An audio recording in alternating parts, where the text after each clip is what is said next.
I'll bring it up for you. All right, thank you. And how many hours each of them work? Thank you. Could I send this back to you? Sure. And I'll give it back to you because I was supposed to drop it off last time. Okay, very good, thank you.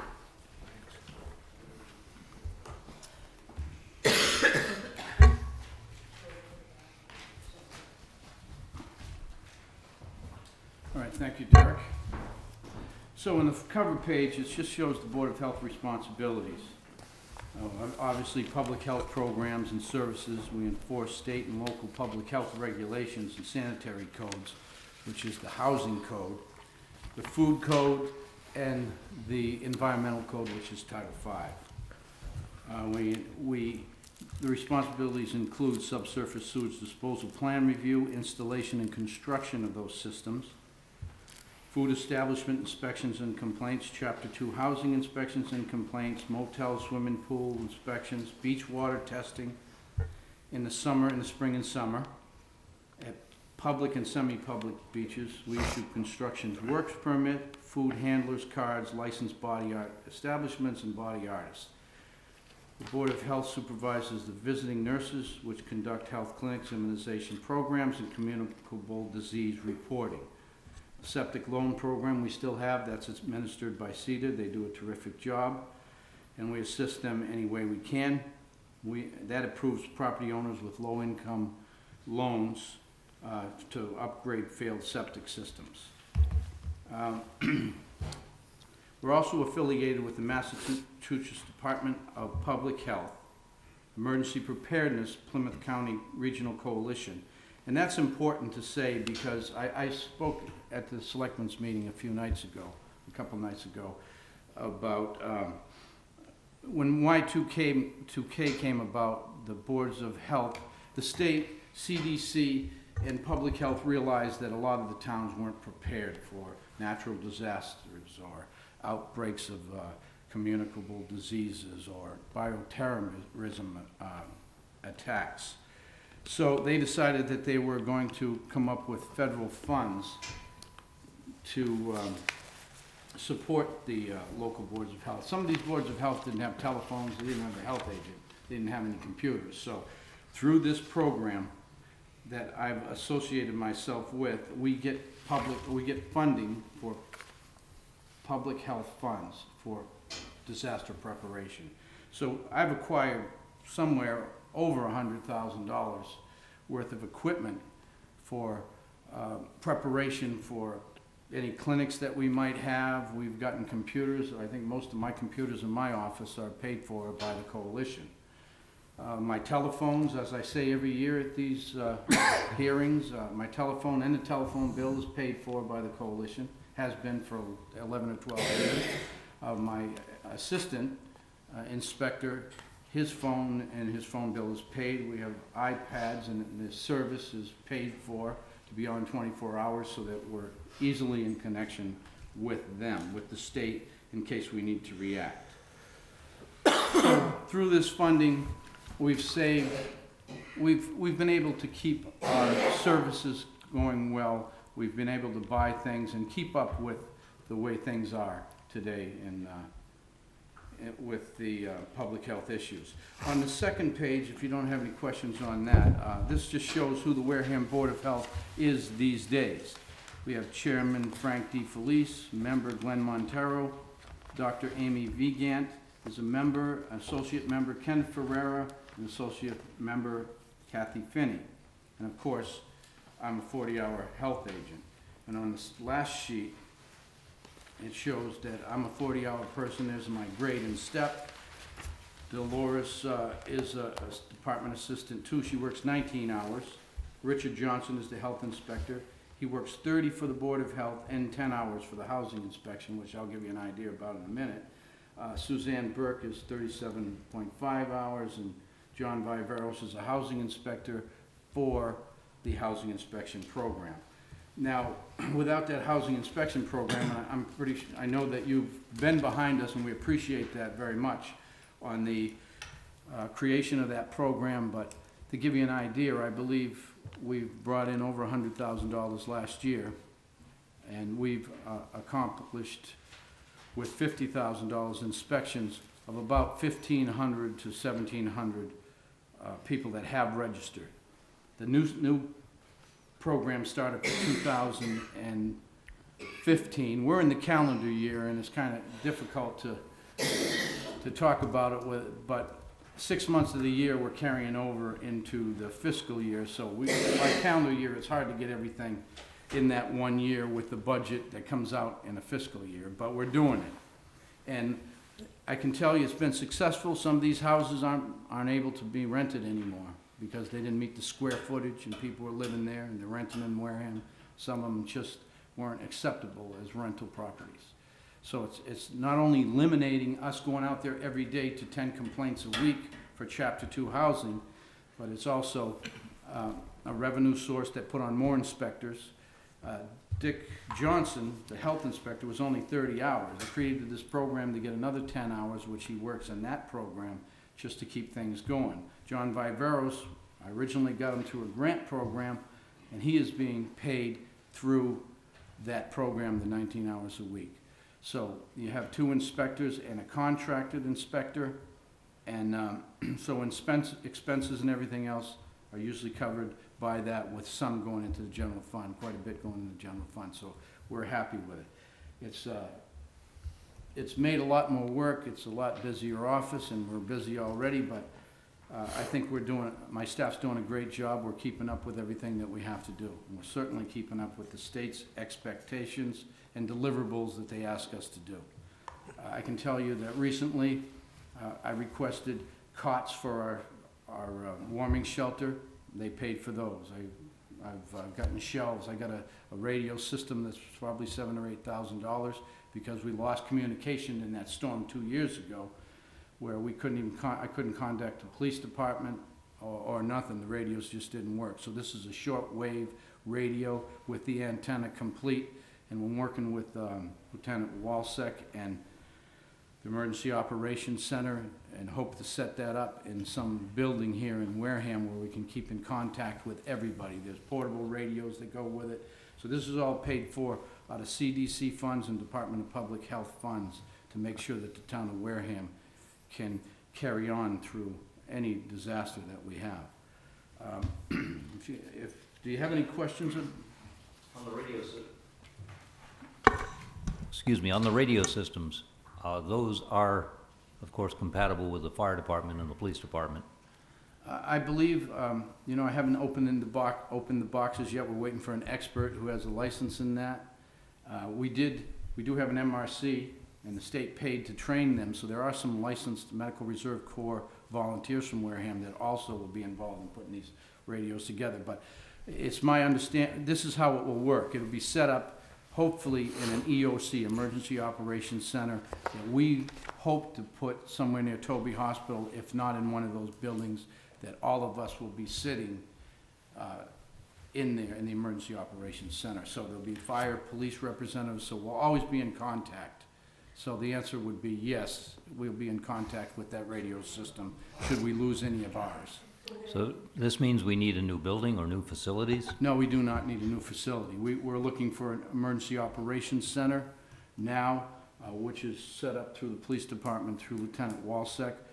I think our communications with Toby Hospital is that it'll be in one of those buildings, hopefully, or one of our public buildings here, which will be safe in any natural disaster.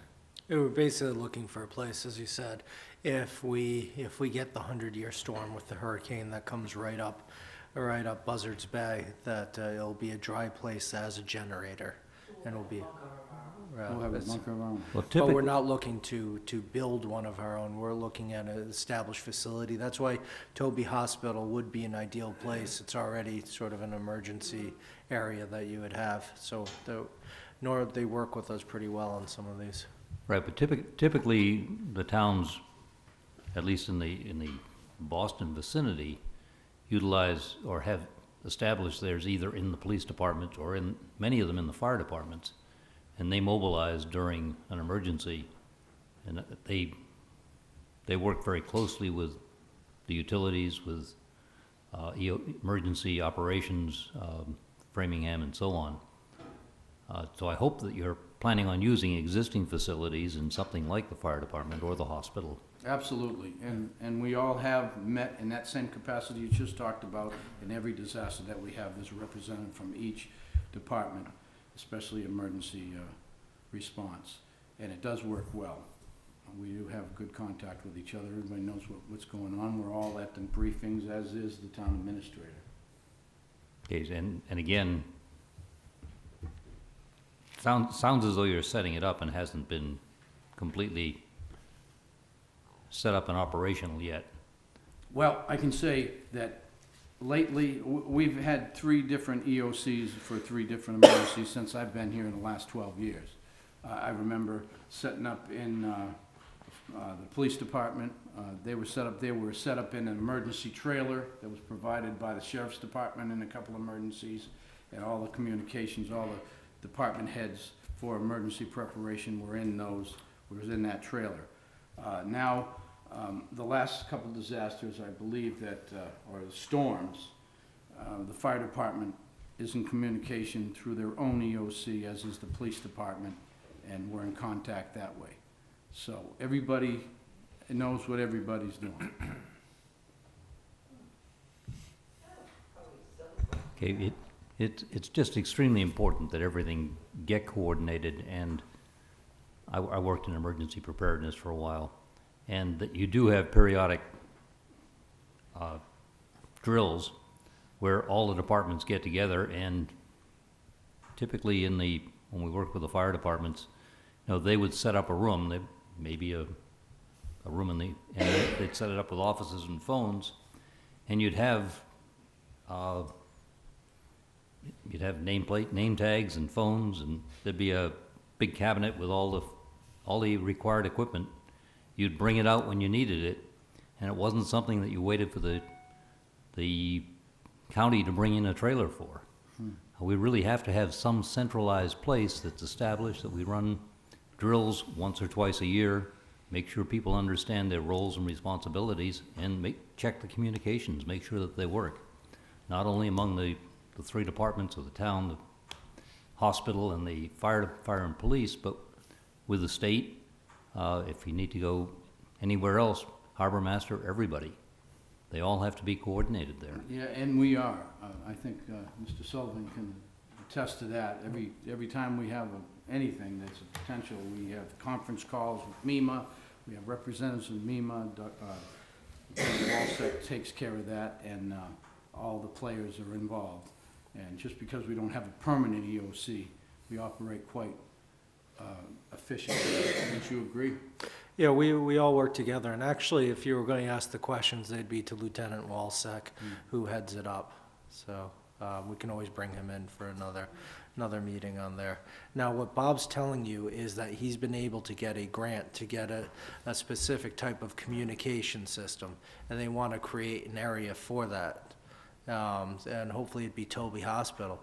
I've looked at doing something with the new hotel, because that's actually high ground, and they won't be able to use their conference center in an emergency. They won't be having the Sullivan wedding or anything going on. So we've also looked at continuing operations besides just the emergency, of reaching out to some of the communities like Middleborough that will not be affected.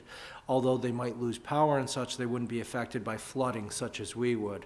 Ideally, you'd have a location probably out in Western Mass with a reciprocal agreement that if, to put it in plain manners, if they get hit by a tornado like they were before, they can come back down and just have their operations here with all their internet backed up, which with our town hall virtualization, and vice versa. If we get flooded out, we have a command center and operations for continuing our day-to-day operations. How are the bills paid? How's everything going out there? So there's 2 different levels on there, but as far as communication, it's all well established through the 2 districts, Water Pollution Control, Harbor Master, our police department, and they are all well in contact with one another. And they've got the established roles of what's created as soon as there's an emergency. And it's not just, we know it's not just snowstorms. It's if there's a train derailment, if there's anything. So they do have it. Yep. I have kind of probably a silly question, but every time when something goes, even the small storms and violence and things like that, when you turn the downstairs here into a Warming center. warming center, okay. What is that budgeted for? Actually, we paid for some of it out of my budget, and some of the in the emergencies like that, it's actually hit against. We have a line for MEMA, so we paid for that, but we have no established budget for that. If we don't get reimbursed, we're going to have to we would have to petition the DOR to allow us to spend in deficit on it. I mean, because we've had some here last year where there was 5 days of power. We had, you know, a good half dozen people in this building for several days. We had more than that. We had a couple hundred at one time. Everything else. Microphone. Oh, I'm sorry, I actually turned that off while I was chewing the potato chips. Well, I'm the shelter coordinator. At these meetings, when we're preparing for this, with everybody that we've talked about that's around the table, we open up the shelter between Lieutenant Walsek and myself and the town administrator. We usually staff it with MRC volunteers. This last storm, we didn't have any, so I had some members of my staff and some members, a member of the harbor master's staff who helped out there. And it's a warming shelter at this point. We haven't been chosen as a shelter by the Red Cross because we don't have the building that they are really happy with yet to do that. And when they do, if they do, it would be stocked with food and everything that you need in a regular shelter, a regional shelter. But we don't have that, so we got a warming shelter. We do our best to keep people warm, and in that big storm that you're talking about, we shipped them out to regional shelters by bus when the shelter started to be overwhelmed. Relocated. Shipped out sounds. Relocated. I just, like, I can remember that, and I mean, because I can remember even budget talks here a few years ago with the generator and things like that, how important it was just to, you know, make sure the generator worked here, because it's the only place somebody has to go. You know, if they're on oxygen and they've got no power at home, they have to go somewhere. You know, so those are important. And speaking of generators, what is the status of the generator at the police station? It's there. I keep forgetting that.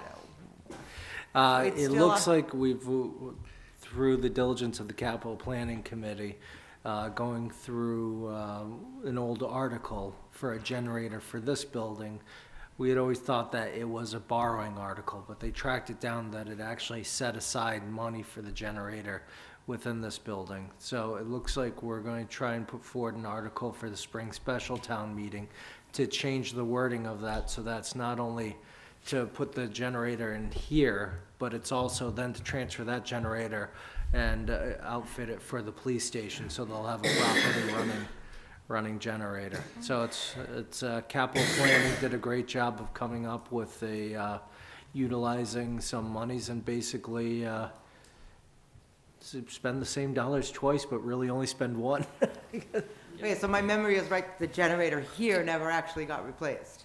No, they never replace it here. And the generator here, the issue with that was that the generator's not strong enough to run the elevator Right. up to the top floor. Yes, I remember that, yep. And in a way, it's, if this can't be an emergency shelter, even if it's a warming shelter, I don't know if having that go all the way up to the top is the biggest priority, but it will allow us to outfit a generator within the police station as well, which is a high priority. They still, in this last storm, it held up, but it was shaky. We're hoping that the LED lights took a little bit of the load off of it. But it's not, I mean, I don't know, in Nemo again, when I was at the police station, you're going through there, you've got you've got your dispatcher talking to somebody, trying to speak to them about saving lives, and all the lights are shut off and stuff like that, because they're just trying to keep power going. Power So, to communication. yeah, so Okay. it's, fixing that will be good, and it's really, you know, and, I thought it was great that the capital planning really pushed on that one and made sure that the things were right, because I was ready to write it off as just a borrowing article, so I appreciate their work. Okay. So, Madam Chairman, Yeah. it's pretty hard not to talk about emergency preparedness, because public health, that's a big thing now. And so, I wanted to cover all that and tell you that there's so much more to the Board of Health than just inspections, and it's required by the state and federal government to be prepared, and that's why they're putting all this money forth for that. But as far as the budget goes, if you have any questions, I can tell you why I've increased a couple of line items. It's just maintenance items, and it's for vehicles. We had a Board of Health vehicle. I've acquired a Board of Health vehicle, which is an old police vehicle. It's very old, but one of the inspectors uses that. And so there's maintenance to pay on that. Whenever it needs parts or tires or something, we have to pay for that, and it's coming up soon. Gasoline, and my inspector, for his 30 hours, he uses another vehicle we just acquired from the police department, which was out of service for a while, and I paid for some maintenance on that, and that will again need maintenance, and also gasoline as well as mine. So those are some of the reasons why I increased it. We're changing regulations and upgrading regulations that have been around a long time and need to be upgraded. So when you do that, you need to advertise in newspapers, so there's cost to that. So some of the expenses have gone up when it comes to that. But other than that, we do our best with what we got, and we'll continue to do our best with whatever we have. And I think that the Board of Health is functioning fine, and even though everybody would like to have a couple of more people in the office, my staff works very well, and we're keeping up with everything and then some. What is included in other professional services? Other professional services is the VNA. It's the blood pressure clinic that we have downstairs here every Thursday for the seniors and anyone who needs injections. There's a nurse that comes here for an hour and a half a day, so that's paid for. Under the state law, you're required to perform disease surveillance.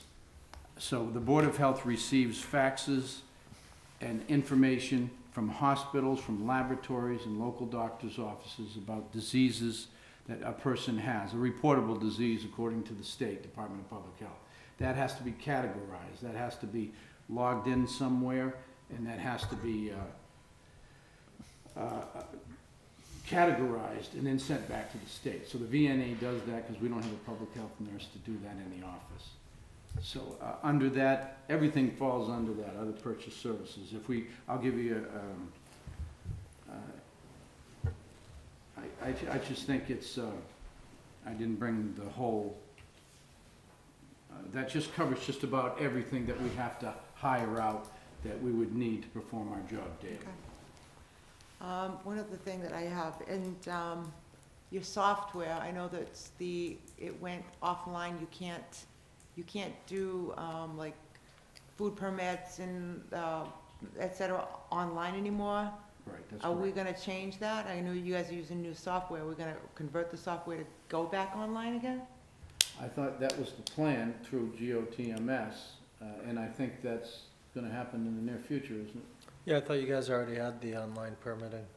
We have the online permitting. It's just, there are a few glitches, and as we have with things in the past, but we're getting there. It's just not working 100% at this point. Okay. Any questions? No? No? All good? All good. Well, thank you, and thank you for all your Thank support in the past, and especially with the housing inspection program. And, we appreciate it very much, and Thank you. everything that you do. Thank you. You're welcome. All right, thank you. Thanks, Matt. Line, folks. I've been here since September, and I'm only temporary. I retired from Bridgewater 20 years ago, no, 5 years ago, after 20 years of service. So hopefully, as soon as things get reorganized a little bit, there'll be a regular full-time building commissioner with the town of Wareham. I came before this board 2 years ago, when I was also a temporary building commissioner. And my biggest pitch is our ISO rating with the insurance companies.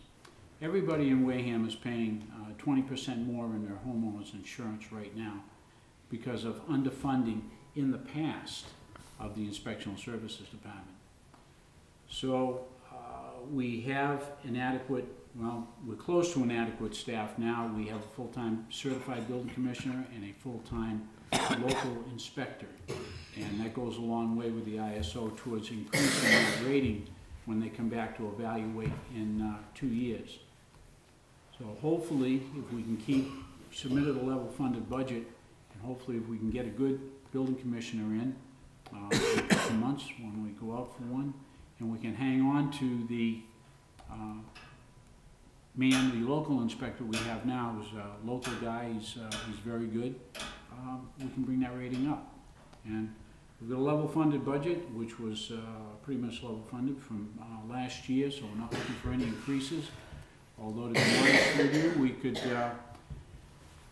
it would look even better with the ISO if we had 2.5 men. But to find half of building inspector is pretty tough to do because towns can't pay anywhere near what a carpenter or a licensed local inspector could make on the street. So it's tough to find a good one. Usually it's only an older person who can't lump shingles up on the roof anymore and who has certification, because that certification is key. How often do they do these ISO inspections? About every 5 years. And have we had one done recently? Not since the. About the 3 one. years. About 3 years ago. That's the So one. our next opportunity to get this at all changed just 2 years down the road? Yes, it should all change. Okay. And they not only look at the qualifications of the people you have working for you, they look at the office staff, they look at procedures in the office, how much plan review do we do, and things like that, how much public awareness, advertising, anything that will help cut insurance losses. That's their dollars and cents, that's what they're all It's like about. a risk management, right? Risk management, right. They do it with the fire department, and unfortunately, our fire departments do very well in this town with the ISO. And the other component is us, Inspectional Services.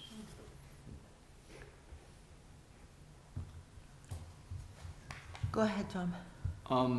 How do you measure the productivity of an inspector? Is he able to do is he able to meet the needs of the town in answering all of the inspection requests that he gets? And is he able to do it in a professional manner that they don't call me up and say, hey, this guy is asking for too much, or he didn't do a good job, or whatever. But that's how we would measure. What's the current backlog? How much backlog do you have in inspections that are needed? Right now, we're just meeting the requirements of the permits that come in. However, there is a lot of unpermitted construction going on in town. And we only see it when we happen to ride by it and we have enough time to stop and question somebody. It's not our intent to go out and beat up on the homeowner. What we want to do is find the contractors that are in town that are doing shoddy work without permits, and the homeowners get taken for it. That's our main focus on unlicensed. If I came in and wanted an electrical inspection on something I was doing, how long would it be before the inspector would be available? We can get Mr. Parker out there. He only works 3 days a week, but if you're there in the morning, he'll be out there that afternoon on the day he works. You don't have more than a 5-day backlog in any particular? Absolutely not. When somebody calls for an inspection, I want my people out there within 24 hours. And we also turn our, by law, the plumbing and wiring have to be done within 72 hours. Building's a little different, but we also strive to turn building permit applications around as fast as possible. We have 28 days by law to do it. We try to turn them around in 5 days. That means, processing the permit, reviewing the plans, processing the permit, getting the card typed up, and getting it out the door.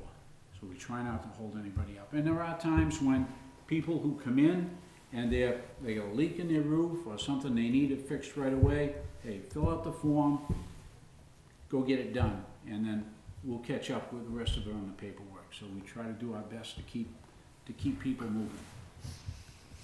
Go ahead, Donna.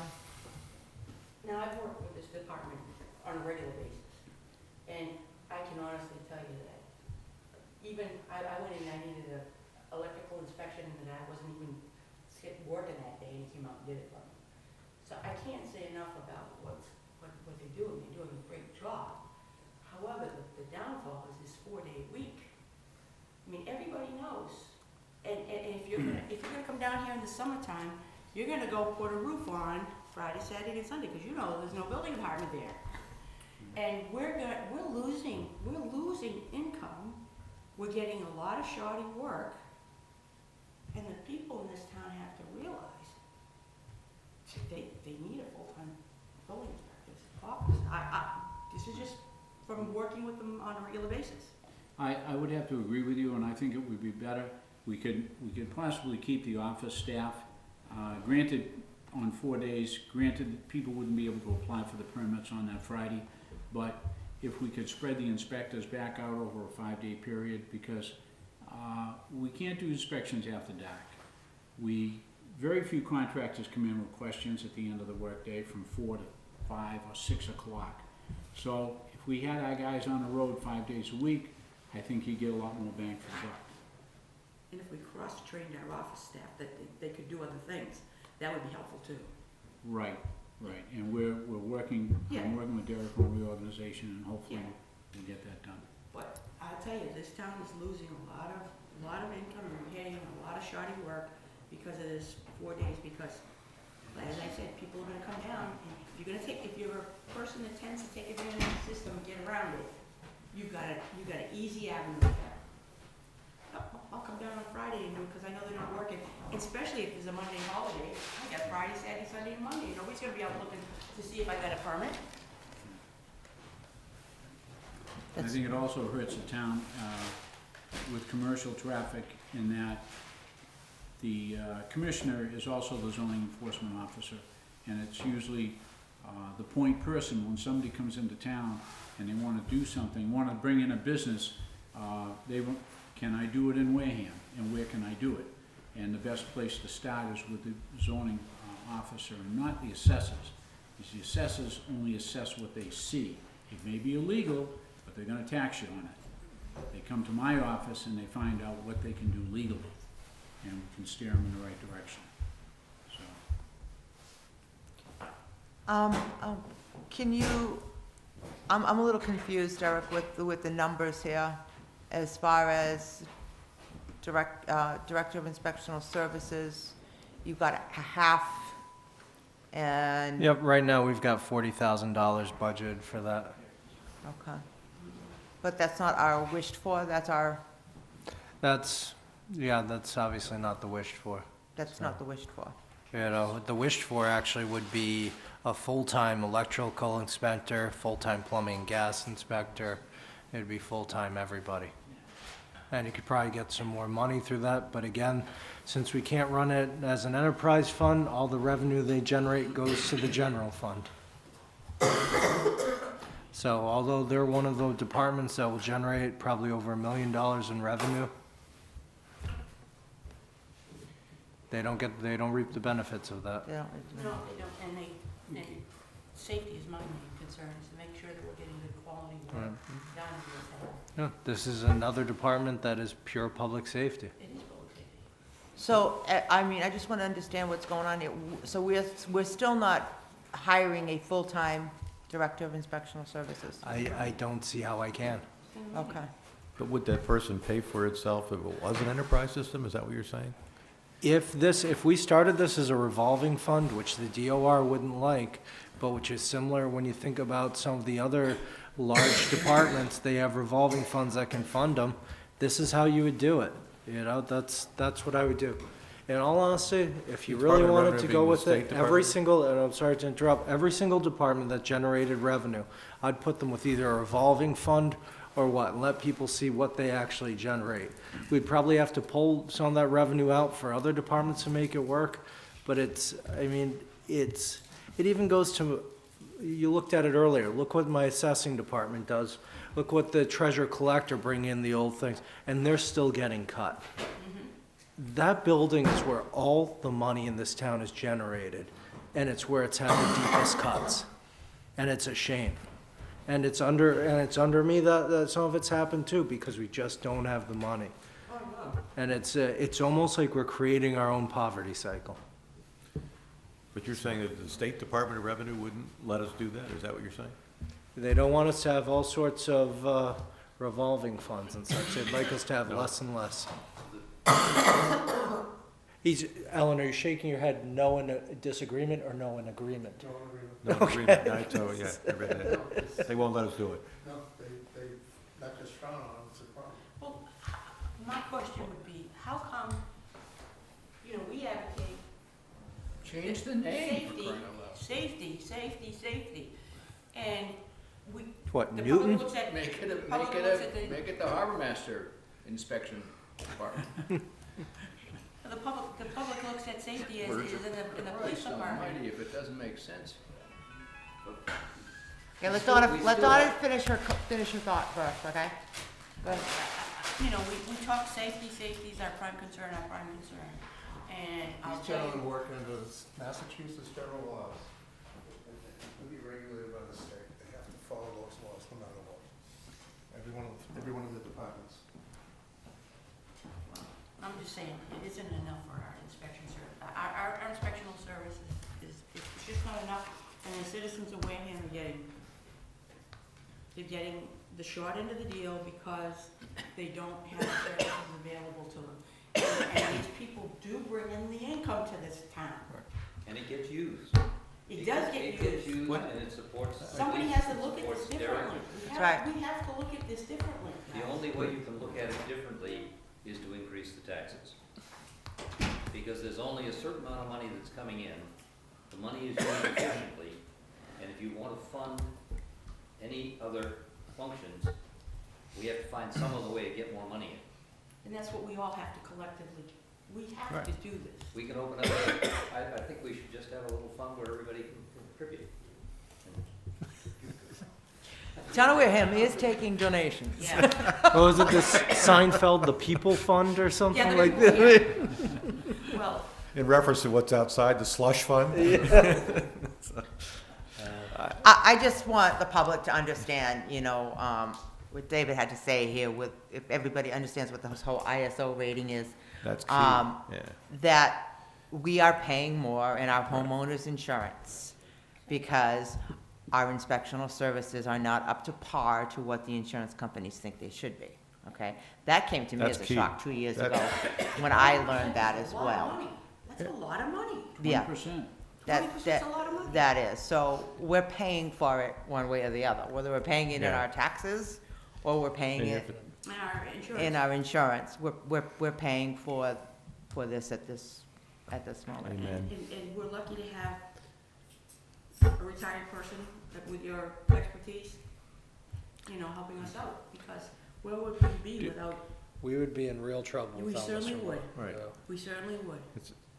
Take both of your points, it's a double whammy, because one, you're paying more for high insurance, and when you do it right, you're really getting screwed, because the guy who doesn't do it right, Yeah.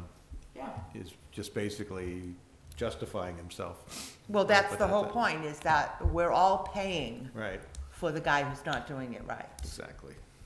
That's really the whole That's bad. situation here. So what is the plan? I mean, to continue with a part-time? Yeah, how are we gonna get this certification? Oop, We're- Can we it's- get it with a part-time? Probably. Well, I'd just like to make the point, I don't think you can get it with a part-time That's what I thought you commission. said. They would look at that and they'd walk out of here laughing. because you need a full-time commissioner, but unfortunately, there isn't enough money for a full-time commissioner at this time and a full-time local. Right. And so you're gonna have to cut back on the local, and to find a good local guy, as I say, they can go out and make twice the hourly salary pounding nails. So to get a good guy, it's tough. It's really tough. So, and here we go. I mean, we're back to a full-time commissioner and an uncertified guy who can just fill the slot as a local, part-time, and that's, And how many have we been through? How many have we been through? A lot. Yeah. And the guy that's there now does a great job, but even just talking to him, he's not making enough money. How long are we gonna be able to keep him? Can you combine your local building inspector and that person also be the director of inspectional services? If they're qualified, if If they they're have qual- certifications. Yeah, we went through the unqualified before, we don't do that I again. don't believe that helped you with the ISO rating, because you're What? lowering the amount of, I don't believe that help you with your ISO rating, because you're lowering the amount of staff you have available. They won't count the same person twice, basically. you need hours on the job doing this. And you have such a diversified town. There's, I was just getting at the fact that we before had once had apparently a director who couldn't inspect. right, That was some big issue. yeah. Oh, it was more than a big issue, Jeff. It was a huge issue. Gigantic, whatever. That's why we are in this Yeah. problem Yes, now. I know. And I fired him, What? Yeah, and you I should- fired him when I came on board, yes, you Thank did. you. so. Unfortunately, you know, that's when I happened to build my house underneath all that stuff, and it was an eye-opener. Well, you know what, if everybody got a 20% decrease in their insurance. They we could pay for certainly the- Pay somebody. Exactly. A couple of years ago, when I came before you, there was a gentleman, I don't think he's here anymore, but he had his calculator and he quickly punched out some numbers, and with 14,000 properties, he was talking $5 million it would save the taxpayers, so, That was Frank Heath. Frankie. Yeah. yeah, he was Yes, phenomenal, he was phenomenal. yeah, He still is. yeah. And he moved. He's alive, he just moved, so. Hi, Frank. I think he watches us online now and then, because I get a call every so often. Yeah, so, All right. Any other questions? Well, as a finance committee, we're recommending that the town administrator fill it on a full-time. Full-time basis, yes, we are. I would recommend finding it that way, I would too. because would we've too. heard about this for a few years now. It's one of those things that, if you're gonna invest some money, that should be where we invest it. Right. For and if getting, we presented it at town meeting with Frank's calculations, how could you not win? I'm not gonna say that. That's a separate issue. I'm just saying, I believe if we were able to put a good, basic proposal together to the town meeting, I believe that this would fly.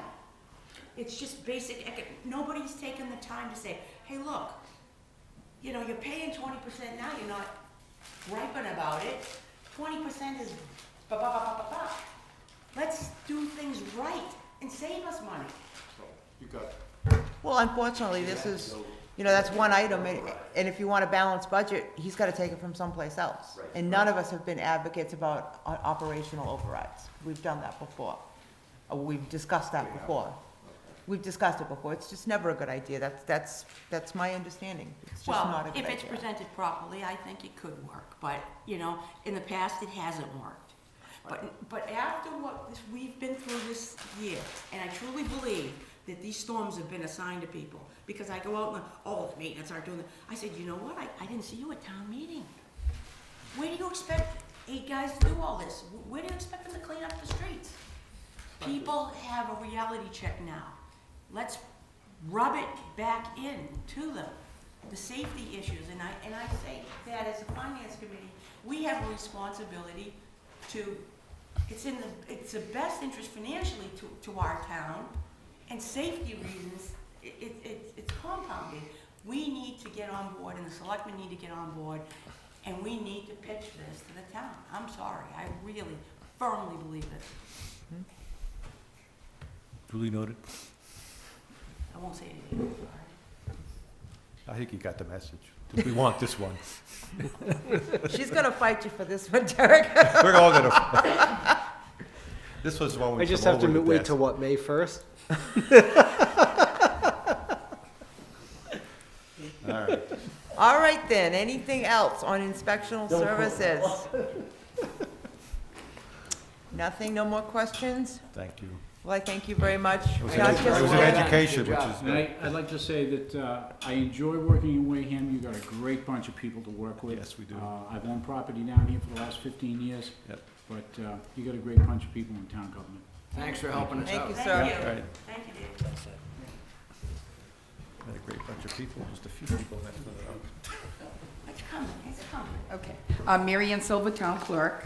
I don't know how you want how you want the presentation to go. Whatever way you would like to Okay. present it. I can start with my two budgets that actually basically stay the same, which is the elections and registrations. Okay, I did make a correction, which I sent to Derek, which reduced it. My calculation is 31,838.10. So what I did is unfortunately, well, it's not unfortunate, but I guess it was, I did my salaries and gave everybody a raise. So you're telling us less than the 32? You If you wanna- saved us are we on your- $200? Yeah. Are we on your budget or the election? Well, I have three budgets, Yeah. elections, town meeting, and town clerk. Okay, So out of the elections and registrations budget, it should be 31,383? I mean, what'd you say? it was? 31,838.10. Okay, that's the elections and Election registration. reg- Right. Elections and registration. it's after town clerk, you'll see elections. I'm gonna Lysol my entire body when I get home next to you. And I'd like to thank the town clerk for being the first one to come in here and cut their own budget. Well, I have more. So you might be pleased, even more so. Poor thing. But do you So- want to explain what the elections and registrations, what this actually pays for? Just Well, elections, I do a list. Elections pay for the police officers, which we have 6 precincts but 4 locations. So instead of having 6 police officers now, we only need 4, because precinct 3 and 6 are combined at Minot Forest, precinct 4 and 5 are at Deacon's. So you only need 1 police officer on. However, I have no control over who they choose to oversee the election. Overtime rates range from $35 to $70 per hour, depending on who is going to be working those 8 hours. So I try to go the middle road with that, and it's not easy sometimes, because I really don't know. I have no way of, it's just a kind of a guess. Who's ever is up, Yeah. yeah, on the rotation, I get you, So- yep. As far as my poll workers, I have registrars, the wardens, clerks, deputy wardens, deputy clerks, and my tellers. Basically, we have a state primary coming up because it is going to be a presidential year in 2016. So we have a state primary, and I'm not sure if it's in March or February. We'll find out eventually. And then we have the town election, which is April 5th, 2016. So it's only 2 elections in that time frame. And then we go on to the overtime for the ladies in the office, Donna and Nita. And then we move down to the printing and mailing for the ballots. It is a state law that when I order the ballots, I have to base it on my population, or the number of registered voters. So if I have 8,700 registered voters, I have to order ballots for each person, which I have more than that. It's 14,128, I think, something like that. So I have to order a ballot for each person. So that's why the ballots are so high. And we only do it for that one election, for the town election, because the state provides ballots for the state election. So, other purchase services would be, for the state elections, I always rent an extra machine, because as you know, our election machines were purchased in 1996. So they are extremely old. So I always rent an extra one just to be on the safe side. and that cost us $750 to rent that one machine. We have to code the cards to elections, that's the $1,400. We have the touch marks, that's the new machines, the big machines you see at the precincts, that's for the handicap accessible. We have to, those cards have to be coded. And then we have the AccuVote machines, which actually take the ballots, and we have to code those cards too. So that's an expense. We do serve lunch. I don't know if Derek's ever gonna cut that out. But we do provide them lunch, not breakfast, not dinner, but we do provide them lunch. Soup and sandwich usually is what we provide. As a And matter of just- fact, I am looking for a new vendor in that regard, so if you know anybody, I am gonna be looking for somebody new. Yeah, and So- one of the reasons too is that also, not that any of Mary Ann's people would do that, but also keeps the whiff of fraud down, that, people aren't out there saying, oh boy, nobody's really voted for this guy if they're going out the door or anything like that. Just a simple explanation on that one. Keep things on the up and up. We try. Yeah. Yes, they Yeah, I are. don't like to think of that explanation there. No, it just came to me like that. Seemed like it too. I was gonna just tell her she'd get plain cheese pizza for lunch Yeah. now, it's going down. About the machines, because somebody actually mentioned to me about the age of the machines and that we may need to purchase machines. Are we at the point that we I gave need to them purchase Derek machines? a- You want $39,000 to do that. Right, we've put it for the special town meeting to be able to do it. We'll try and see with the money we have left over from free cash. We still should have about 265,000.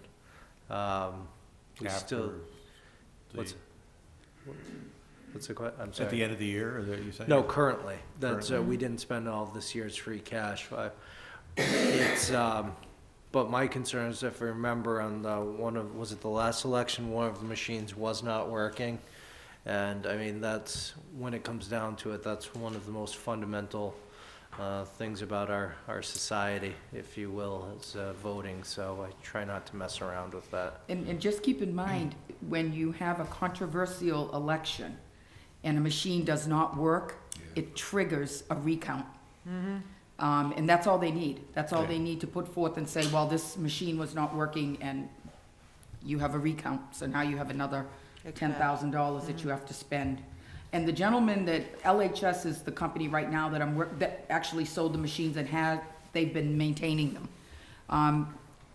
He's told me that in another year and a half, they will not be able to repair those machines. They won't have any supplies or anything to fix them. So it's just, we're running out of time, basically. So one more year, you get your inspectional services and then sell them to Ukraine? Yeah. Provide Well, I don't know about that, but actually, LHS gave me the bid, well, not the bid, but the price. And if they did get the bid, they're willing to give us a $3,000 credit towards that. I'm sorry, So, when Tom that's comes out okay. with something like that. It's a long day. Yeah, I bet it has. Moving on. But anyway, LHS is willing to give a $3,000 credit, so it would be $36,000 rather than the $39,000. Nice. So, right, so. Okay, so any questions on the election budget? No, Okay, so we'll move to the town meeting. there's nothing there. Oh, I see, How many mine was caught underneath. Is it stuck? They just stuck on that. Town meeting, the salary, actually, we have a moderator that does a fine job because she keeps town meetings to 1 or 2 nights. So it does save us money, and she is very well aware of that. The only thing, under the other professional, I was paying $360 a year to the Wareham High School students to tape the meeting. That's no longer gonna happen, so that $360 can come out. Okay. WCTV is going to, they tape it, they provide me with the discs.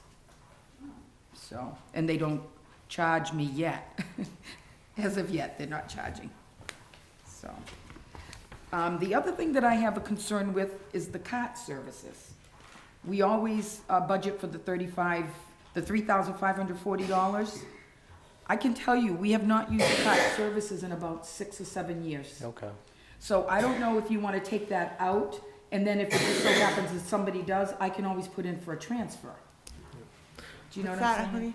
COT services, that's when somebody is hearing impaired Yeah, okay. or disabled, they come, we've had them, but it's been several years since we've had to use the service. We had one woman that always called us, and she's passed probably about 7 years ago, and we have not used them since. This is like a headset so they can hear it? Well, they do the, We do a sign do language. that. No, sign the language. signing. Do you remember the Mandela funeral where they had the person that actually went berserk? And just faked it the whole time? We're not hiring that person. And it takes two people. Two people, It's two, yeah. the last time we've had, they partner up, Right. and it's been two of them, so when one gets tired, that one stands, and you pay them individually. You're not paying them as a group, together. It's individual, and you have to pay their travel, so it gets a little bit expensive. But we have not had that service in a while, so as a budget cut, Can that's something that if somebody asks for it, then we can do decide to pay I for it? would be willing to do a transfer. Yeah, we could ask from the reserve fund, the finance committee, and I think that'd probably be It's so that'd be big, yeah. more appropriate, yeah. Okay.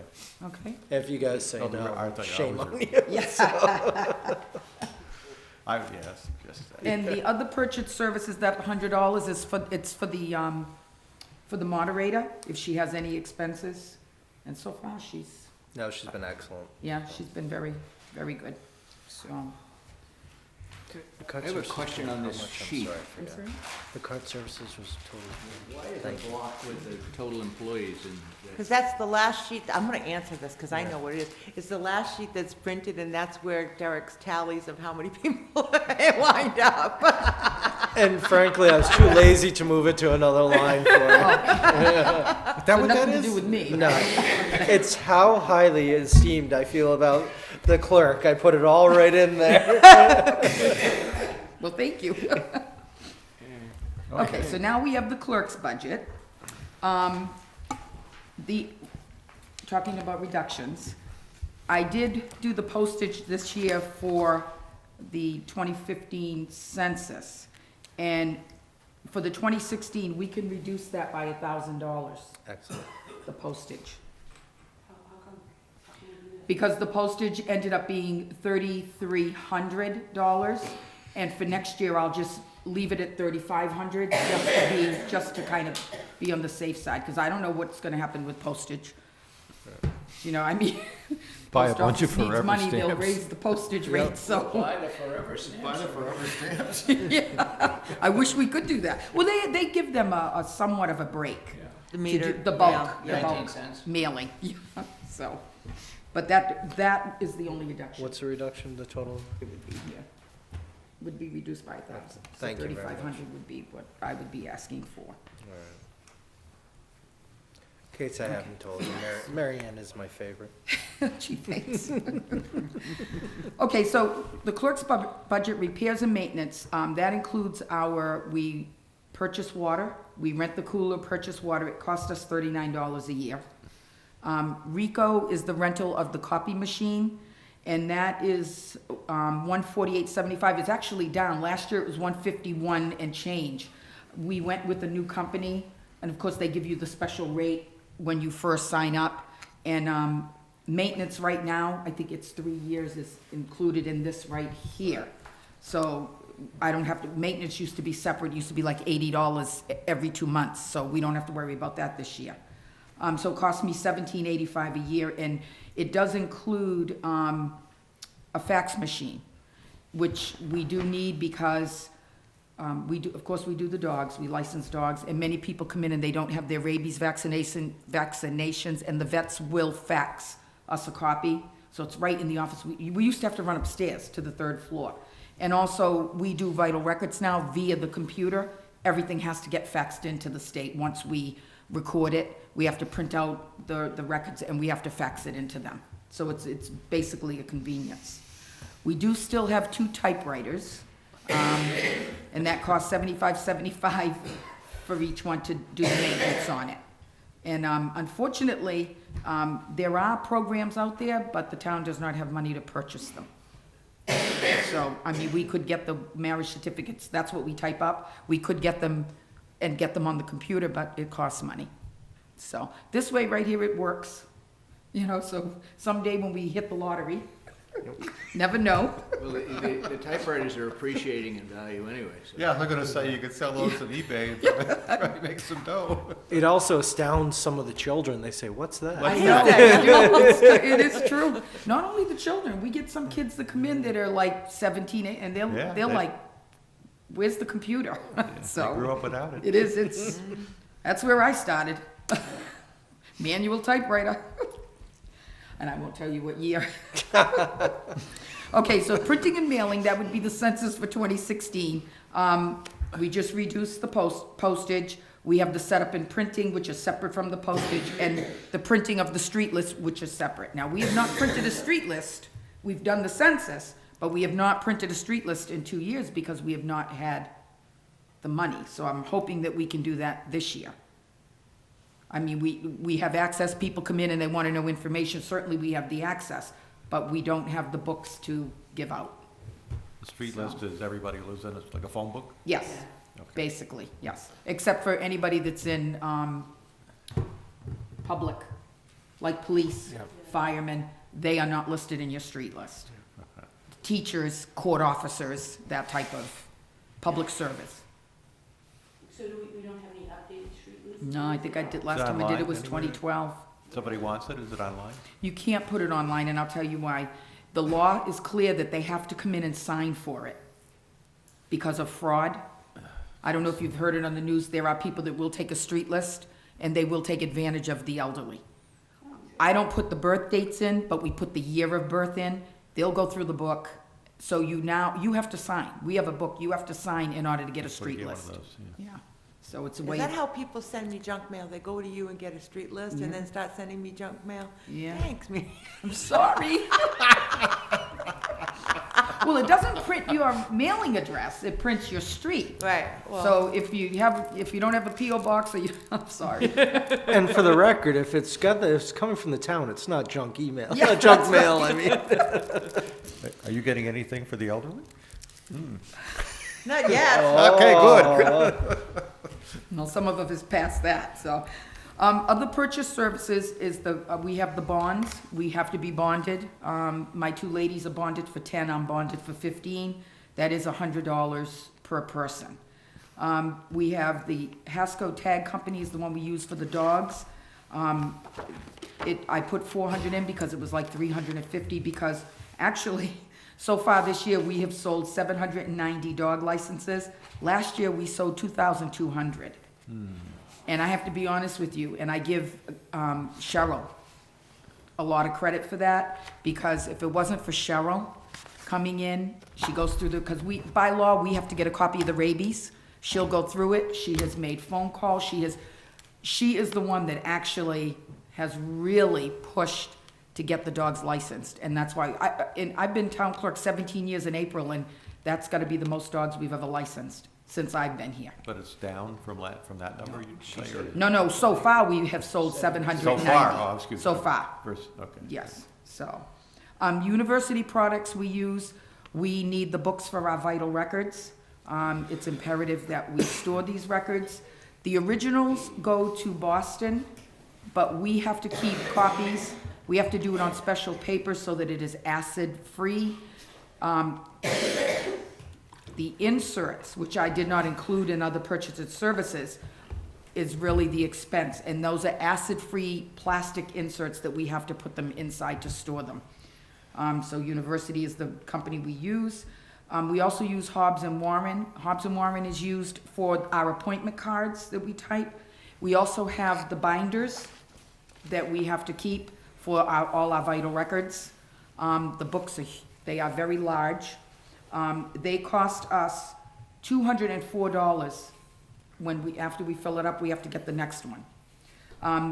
And the paper is $68 per 100. So we do almost 600 births a year. I won't talk about how many deaths, how many marriages, so we have a lot of vitals that we have to store. Office supplies, which I did ask for more money this year because we are using special paper right now for the birth records. It is watermarked paper, so it is $56 per thousand sheets. So I think I got 4,000 sheets, yeah, 2, 3, yeah. So it cost me $224 for that. We need special acid-free paper to make the copies for the births and marriages. That cost us about $300 a year.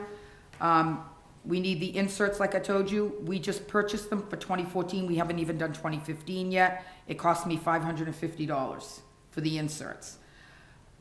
Then we talk about toner for the machines, for the copy machines. For my Ricoh machine, it's $58 for one toner. I have the state computer, which is what we print everything off for the town meeting and for elections. And that costs, let me see, I had put that down. That's more expensive. That's $175 per cartridge. And that's what I discount. I do have a machine in my office, a copy machine, which was the old machine the state gave us. And I use that so that I'm not putting the burden on the state computer, so I don't, my cartridge lasts me probably a good year, so I don't have a problem with that. The issue I have, we make about 2,400 copies a month for just general copies. For the state computer, you have to remember that we are responsible for providing the districts with voter lists for their elections and for and for their meetings. They're not town meetings, they're district meetings. We are responsible to certify their nomination papers.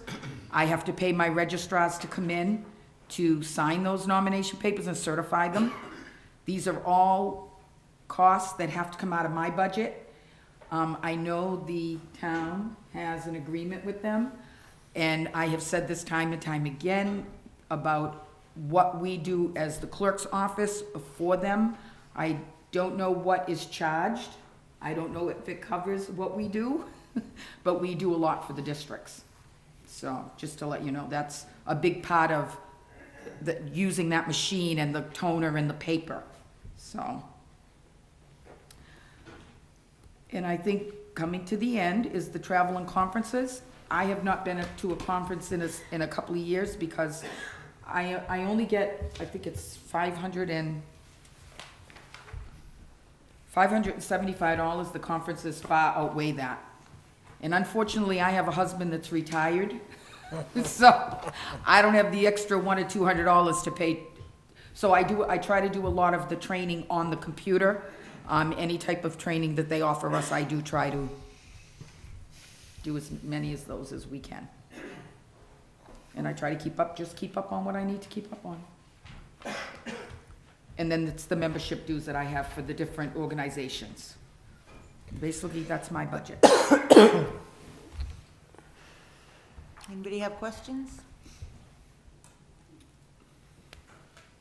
Pretty thorough review. Oh, I'm glad to hear that. I was hoping I'd be out here in a half hour. Well, don't keep on asking her. Someone will come up with a question, so we'll let you go. So if you're all set, I'm good. Thank you. You're welcome. And you know where I am if you have any questions. I do. You know how to find me. So, okay? Thank you. Thank you very much, Mary. You're welcome. Have a good afternoon. Our town administrator for scheduling. The pink sheet that you have, I didn't feel comfortable talking about this coming year until we refreshed ourselves about where the library stands this year. So, because basically what's happening this year is, along with the town appropriation, we are also relying on some funds that we had that are one-time funds at this point that we won't have again for subsequent years. So it's a little confusing for people when they look at the new budget thinking that we're getting this, great increase, but basically it's just giving us those parts that were grant funded and from our revolving fund and the trustees funds that won't exist at the same level next year, putting that back in with this year's budget figures. So basically the pink sheet just talks about this year. So the top portion is what's been appropriated from the town for FY15, which is basically paying 4 part-time staff members and our electricity. Part of our electricity for the building. And when you go past the 124,839.01 from the town, you'll see the other income, which was our revolving fund, our state aid balance, and trustees funds, which gave us another $80,728. So out of that, we had to take the other expenses, the other part of our electricity, money for books and materials, rental lease is our copier. Data processing is mostly sales, some of it is computer repair and software. Alarms is the security, fire alarms. Gas is we heat with gas. The water bill, the sewer bill, and library substitutes, which we were paying out of the trustees fund this year to cover when people are out sick or on vacation and taking time off. Okay. So if we go to the green sheet, which is FY16, basically the only changes with the staff beyond contract increases, which aren't all reflected in the dollar amounts here. That's why there's a difference between this bottom line and the one that Derek presented to you. These do not include all those contract increases, but they do include all the personnel. So we would be picking up some money for the substitutes to cover when people are off. We would be paying the entire electric bill for the library, the rental lease, sales and computer services, alarms, gas for heat, and water and sewer. And the bottom piece is accounting for the spinny budget, which Derek had asked me to include, because we do still have $30,000 in private funding that can only be spent on spinny. So we looked at opening that about 8 hours a week. And those are the expenses for that. What is the spinning? What is that again, the spinny button? Newcomer. Oh, Spinny is a branch that opened up in Onset a couple of years ago that's been closed since I thought we closed it. yeah, we did, but there was money raised that can only be used for that branch. So rather than let that balance sit there, it would make more sense to open it at least and use up that funding, and wherever it goes from there is wherever it goes. So.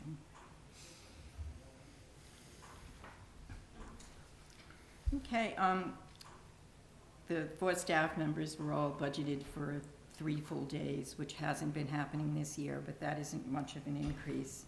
And I already talked about adding the substitute line to make coverage for vacation and sick leave, and perhaps bringing back 1 story time a week, which we'd love to be able to do. The electricity line item was reduced to reflect the installation of the LED lights because they were all replaced at the library. So we just based it on what we had been paying and estimated it out.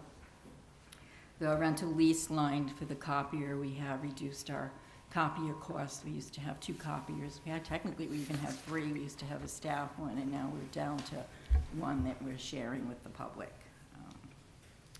The network assessment, the sales, the data processing line, that will continue to go down each year, but all of our funding through sales is based on a formula that works on the previous year.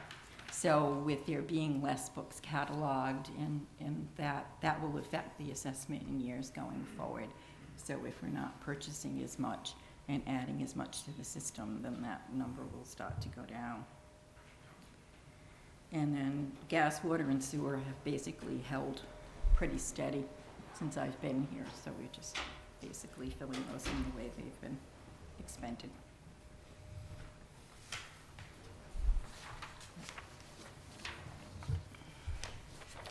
Derek, you want to explain why, maybe I'm not up on current events, but let me know what, on your personnel line, we're listing all the employees here except the library director?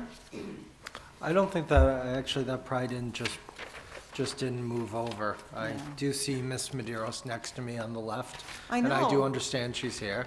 I don't understand what happened there. I didn't notice that until I was looking at it today. I have I it. should have glanced at it before, like 2 hours ago, but I looked at it, I said, obviously, we need to move some money out of salaries into general expenses in that budget. Yeah. I'm like, what is going on there? Oddly enough, an article at town meeting is gonna be to do the opposite, to move from general expense to salaries, because it Yeah. was skewed up last year, but anyhow. Okay. No trickery. Well, I'm just like your number, it doesn't say Yeah. like your FTE number, just no number there. So she's not a one, she's not a, She's number one in my heart. okay. It's past Valentine's Day. I mean, it adds up, but I was a little confused by that. It was there to see if you were paying attention. Oh, okay. See what happens when we give them sugar? Yeah, see, I had some munchkins, that's it, I'm all confused. Questions? Told you I put them to sleep. I just want to say that, I don't know about anybody else on this board, but my email box has been full of library supporters. That doesn't really surprise me, but, you know, I don't answer them, and it's not because it's personal. I just feel like I can't answer one, I'd have to answer them all. And, I mean, we do look at the budget as a whole, so it's not just any one piece to it that we're supporting or not supporting. And I just want the public to understand that it's not that I'm ignoring your emails. I just choose, you know, not to discuss it on a one-to-one basis. That my vote here on the budget as a whole is what's gonna make the difference, so just wanna make that known. Questions? The capital budget has got $400+ thousand dollars in it. I'm looking for it right now. Yeah, right here. 541. The primary one is being a new roof, a Right. replacement. Mhm. Is that gotta happen anyway? No, there's no money for that right now.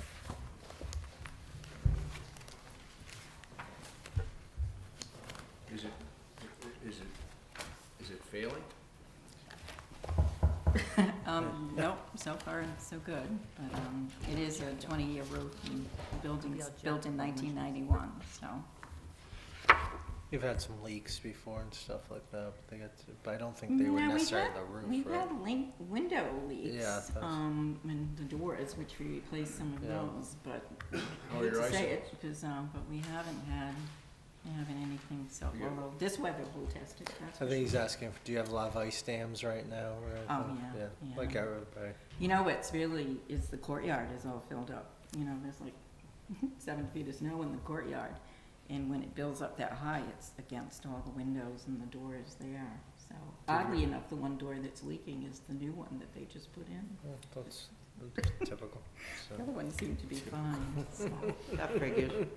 But when it rains really hard, that courtyard does tend to fill up, so when that starts to melt, hopefully it'll be a slow melt.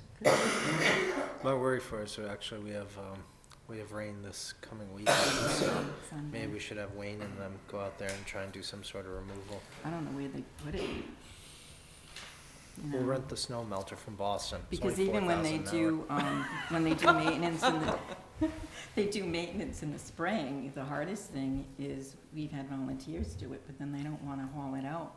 Yeah. It's centralized, so you need to, the hardest thing is getting the stuff out, so. And I don't think that's strong enough to whip it over the roof or anything. Yeah, I haven't even thinking about that. I haven't even thought about Yeah. the center there. It's beautiful. If you wanna come by, it's absolutely gorgeous. All right, anything else? How many hours are you gonna operate?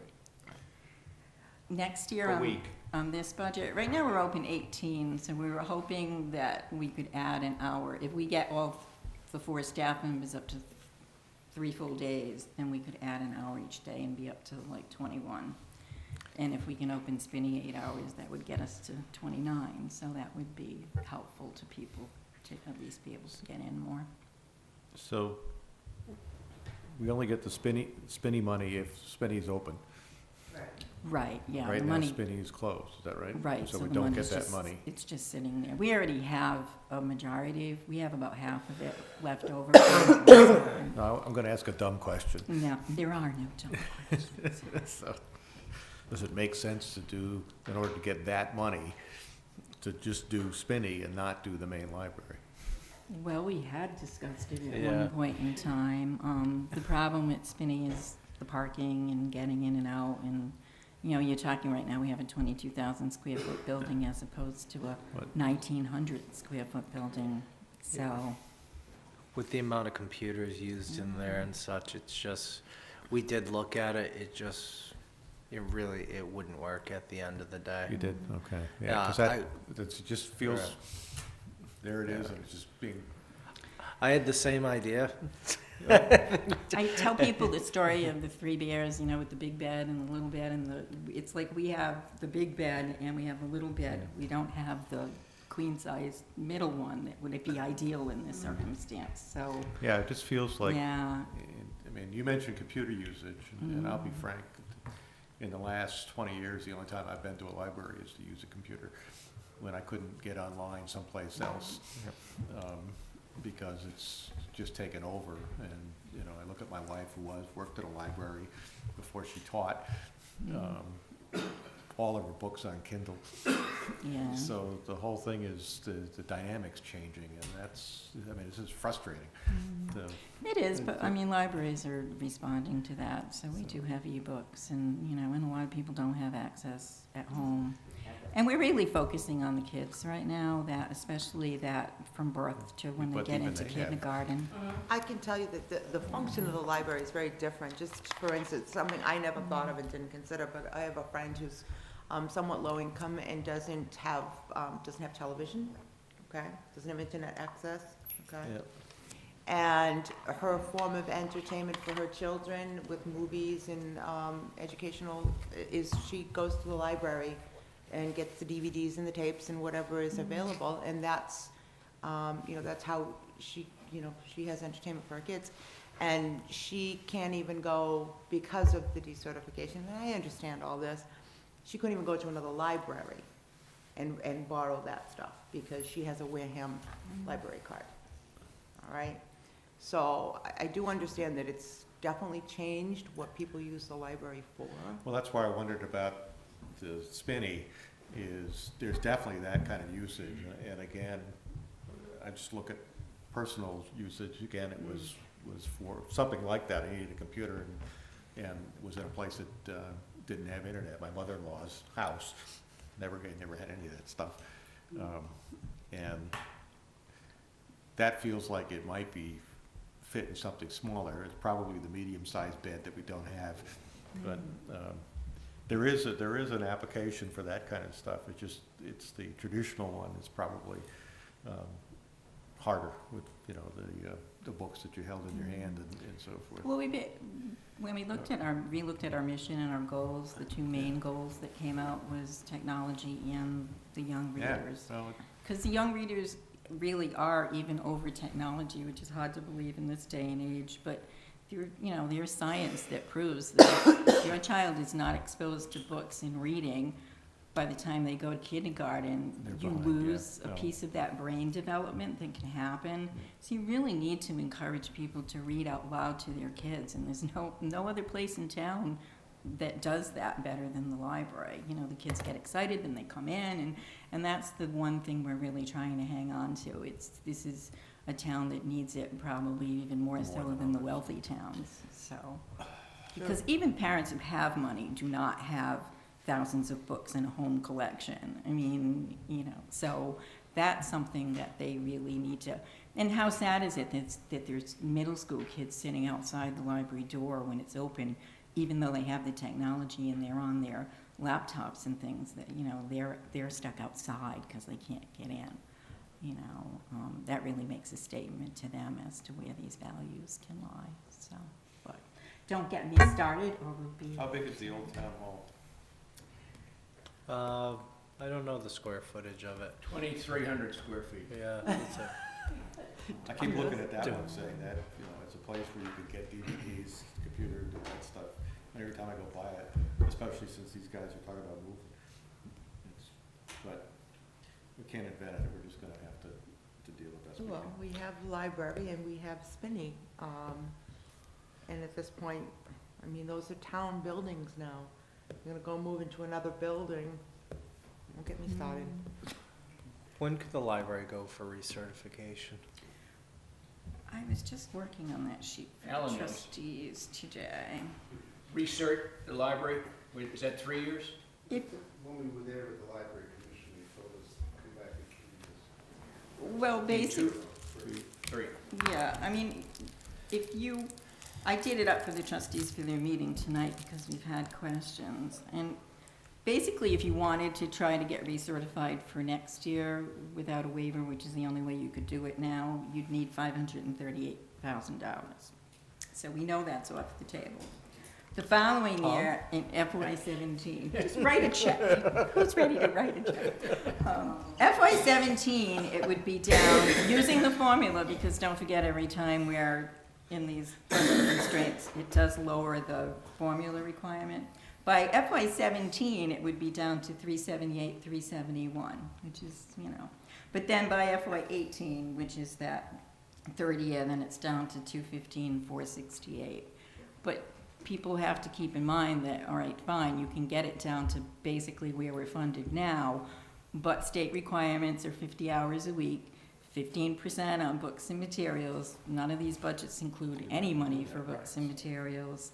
So you'd still have, you know, you'd still have issues. Plus, you have to be in compliance the whole year. Say you were going to shoot for FY18 as a year to get recertified. All of FY17, you would have to be in compliance with your hours and your materials. I mean, this is just off the top of my head, obviously. If the town challenged the Friends and said, the town is good for 180,000, Friends good for 180,000? For towards stabilization, it wouldn't matter, no. It has to be town appropriated. It spends. Doesn't matter. It's The just library formula for the state library commission is the town has to be a contributor. Yeah, but I'm just saying for this, next year, I'm not, You can do whatever you want, all I'm saying, as far as certification goes. yeah, we're not gonna be able to be certified to 2018. Right now, we're facing 2016. Yeah. And trying to do more. Well, I think that the Friends and the Library Foundation have both tried to do a lot of fundraising, so I think it would make it easier this year if the library budget stabilized so that we knew we were gonna exist at some level. I think last year was very difficult, because when you're at zero, to go out and get people to give you private money gets extremely difficult. Nobody wants to give money to a sinking ship, basically. So I think that was a real issue last year. Does every town have a town-funded library, or are there some libraries that are privately funded In the state? Massachusetts, there are only a couple of really small towns of like 200 or 400 people or so that don't have public libraries, and the majority of them are all certified. So, I mean, some of them have never gotten But tons that of certified, funding. matching what Ellen just described, is your town has to be. Right. mo- They're public skin in the libraries, game. so they need to be publicly supported. Yeah. So all the towns, every time I see a library, there's town association with it, is that? Right, I think what happens is that people don't understand how they're funded, and they are basically funded locally. So even though we share resources through networks and reciprocal borrowing through the state, if you're certified, they're all That's what you funded get from the state locally. Yeah, so. What sort of a jump are we talking about, even like you're talking about 2017, if we were at 300 and something thousand? What would they expect us to increase our budget by the following year? Because this is where we got into this situation of the ratio or formula or whatever you want to call it, says that we must increase by X amount each year, okay, to stay funded. So how much would it jump the year after, even if we get back our certification? Well, the formula takes the past 3 years, what it will do is once, right now what's happening isn't why it's still at 538 for this year is because it's including the time we were certified. So they use their figure. Once we're not certified for that period, they'll use what we were actually appropriated. So you would take the 3 years, the 3 prior years, add them up, get a total, divide by 3, and multiply it by 1.025. So it's basically 2.5%, but over a period of 3 years. So it's not really 2.5%. Yeah. It's actually a little less because it's adding in the years prior, so. Well, I'm just, you know, that's where we need to be careful and look at it. I mean, I'm not saying that there shouldn't be money funded in, but we got into that so many years ago of really putting a lot of money into the library. And the more we put in, the more the state expected us to put in. Yes, but well, you're looking at the formula. That's what she's saying. When you put it in, they look at the prior 3 years and then multiply it. And that's what happened. We got way above what we could even afford. Okay, but we had a great library. That's wonderful. And we got Spinny on top of it. But we no sooner got Spinny and Just made it worse. we can't run a library. I was never a Spinny advocate, but you know, I just saw the writing on the wall. Well, the thing with spinning though that does help is in order to get up to 50 hours a week, having that small facility that you can open. I mean, we can open 25 at each. It really is cost effective because you don't need as much staff and the utilities aren't as costly. Right. So there is that advantage, and we used that to our advantage those few years. So that's really the only reason we stayed certified as long as we were, because we could open the hours at the branch. So, it's. All right, any other questions? No? Good. Thank you so much. Thank you. Slash personnel, Yeah, we have all sorts of good stuff. slash FinCom. Where are you reading? Would be 1, 2, Just in 3, the 4. beginning? Yeah, 4 tabs from the front. Yeah, and for some reason, FinCom, it ended up calculating the total at 3,000. I know why, because there's a hidden line in there for I shouldn't say hidden, but just in the spreadsheet calculating 3,000 if we had that for personnel for the FinCom, but we do it out of planning, so that's probably why it did as 3,000. But Yeah, you know, you guys have usually never hit the total amount of budget, but for the FinCom, that's the printing of the warrants and other items that Kelly needs to work with you. okay. So your budget should be all set. Feel free to cut it if you want. No, you paid for the pizza, we're good. Yeah. Personnel There goes the services trip to is, Jamaica. Rats. personnel services is when we hire new people as well, we send them out for 2 items. One is drug testing and one is also physical, so we do pay for that. We'll also do some of the postings out of personnel line as well. You got us a little bit confused when you skip back 3 pages to FinCom. Yep. What page are you on right now? Go from FinCom, Back. then to personnel, which is one forward, I guess you could Yeah. do. 3,500? Mhm. Drug testing, okay. The drug testing, it's also the physical, and will be some of the postings as well. We've had this line for so long, realistically, I may just absorb it into my budget, or we will create a separate personnel budget depending on how we make out with when we go to the administration budget and go over it, so now we've gotten to the administration budget. You will see the town administrator, that's the contractual increases. The big change is administrative assistant of $54,690, and we're moving that position out. Not that's not needed, because that position, when people see it, they think that's just serves as the personal secretary of the town administrator. However, she does the health enrollments for the entire town, including the school department. So when we transferred over to the Mayflower group, it was months and months of work of her just doing that. So anytime somebody needs to change, if there's any issues, that all goes through my department for it, and that is school and town. She also, So- beside there, you still show one, don't you? Yeah, show No. one on the right-hand side. so, because it didn't kick over, if you look, there's an HR director position. That's below that, the one should have followed over to that. Ooh, yeah, I see it, yep. Okay, all right. So, when going through that, she also works as tracks all the procurement. So when we post the procurements and the goods and services bulletins, from the town side, that all comes out of my office. And she often sits there and takes the complaints, whether it's via phone or in person, and also works to set up some of the scheduling and meeting.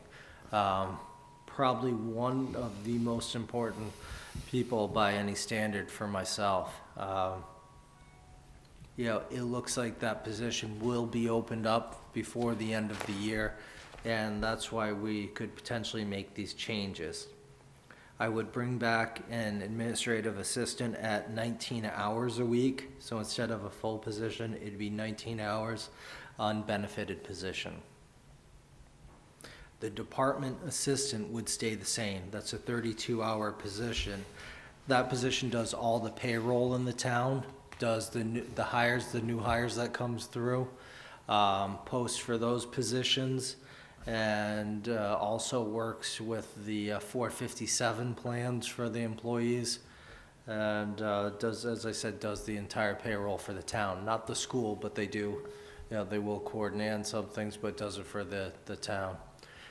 So that's why when you see these staff members, they're not all just sitting there, doing work for me. I'd love it, but it's, they really have other jobs that they do. They just fall under administration. Now, here's the next step. That is the new position of the HR director. And that's something that, we really, I think if you don't have that within a $60 million company, you don't have an HR director, you're in trouble. We talked about this through the override. The residents told us no, they would not pay any extra money for it, so that's why I'm trying to do it within the budget. And part of that's also, you'll see it in the planning department, moving to a part-time planner instead of a full-time, using the funds from that position to have an HR director. I realized, and it's probably not something I should say on air, every year you're supposed to have your sexual harassment policy sent out and signed off by everybody. And nobody could remember the last time that was done. Well, we need an HR director just to do, whether it's simple things like that, that's every day. Whether it's rewriting the contracts, whether it's a grievance or a complaint between a department head and the union employee or at any level, that is in my office. And I'm talking, you can be upwards, besides just the negotiations, I can be in there 4 hours for one meeting on all those. It's not to belittle the issues.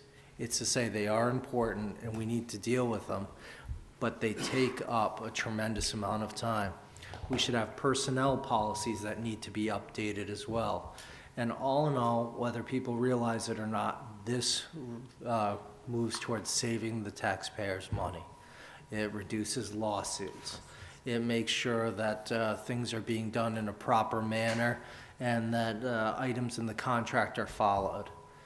We've been doing, over the last few years, as you probably know, we've gone from personnel lawsuits and such a status from that to almost nothing. Well, I'd love to say it's all my good work or something, but it's part of it. We've cleared out and done what's right. We've worked with the employees, and I've appreciated the employees working with us, but it's luck of the draw too, because and I see every day, I personally cannot take the time to make sure that all these items are being followed, and we don't have the people to do it. And I think this is something that will yield savings. Is $65,000 gonna be enough to get you what you need to have? Realistically, probably not. You might have to go a little higher when you look at that. A lot of the towns are doing it's interesting. A lot of the towns are moving where the assistant town administrator is the HR director as well. See that? Yeah, which is, and if you were looking in that range, you'd probably be looking closer between, 85,000 to a little bit higher. You Yeah. either gotta go up with somebody higher or else find an up and comer. That, You don't, you don't wanna get somebody who's no good in there. no, absolutely not. Yeah, ideally, my problem is we're behind, so you know that who's ever coming in there is going to have to just work themselves to death in the beginning. If we'd been able to keep up, ideally, you want somebody that's maybe recently retired and wanted to go to part-time or something, especially if they've retired from another system where you could save all sorts of money on the benefits. But I think we're going to need somebody in there, and it might have to be an up-and-comer, which there is nothing wrong with that. Somebody trying to prove themselves, it does excellent work. So. But I know that this is probably a position that some people, no matter what we say, will say, well, we told you no, not to hire this position. Because of the override, but when I looked at it, it was saying, they told us there's no more money, live within your budget, and that's what I'm doing. And I'm going to put forth what I believe is the best for this How many community. people in town employed? What's that? How many people in town employed? In town that are employed? How many do we have employed? How many employees do we have here? Yeah, the FTEs on just the town side, you're probably looking at, well, with our new budget, about 130, yeah. Looking at under. Yeah, I mean, The town clerk. Town clerk. And I would like to use this opportunity to also work with the school on this and have the person eventually do some of the schoolwork as well. So then you're just gonna jack it up even more, because that's, essentially, we're a service organization which depends upon people. Correct. And you need somebody that basically can help with all of the issues. I think the townspeople need to be reminded of things like sexual harassment things and all the training and all the measurement, all the other stuff that has to go on. So, My worst nightmare, and I always say it, is that you have an employee that maybe isn't doing their job or is doing something worse, and we go about it all wrong. We don't fire them properly, let's say, we don't go through all the proper steps, we miss something because we've got so much more on our plate.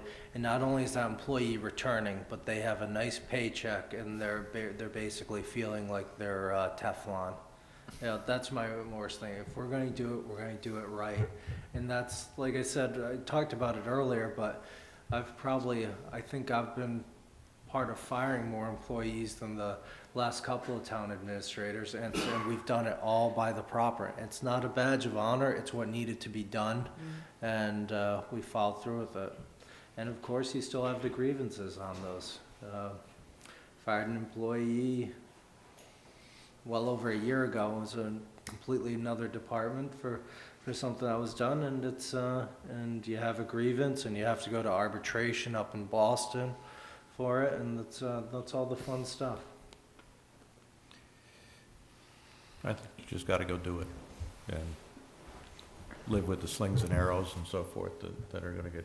Well, unfortunately, that historically, when they did away with the whole personnel department here many, many years ago, just getting to understanding the union contracts and what, people's promotion plans were and their raises and things like that.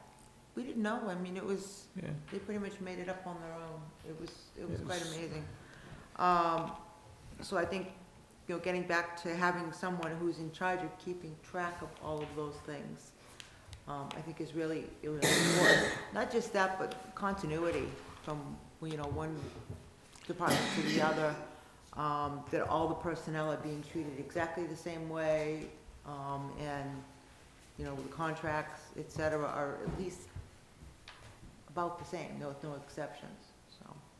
Consistency, I think the other thing that you brought out, which is really important, is the fact that you are gonna be faced with a certain amount of shuffling of people, because you look at a lot of the discussion today in various departments, there are folks that are gonna be called to rise to a higher standard.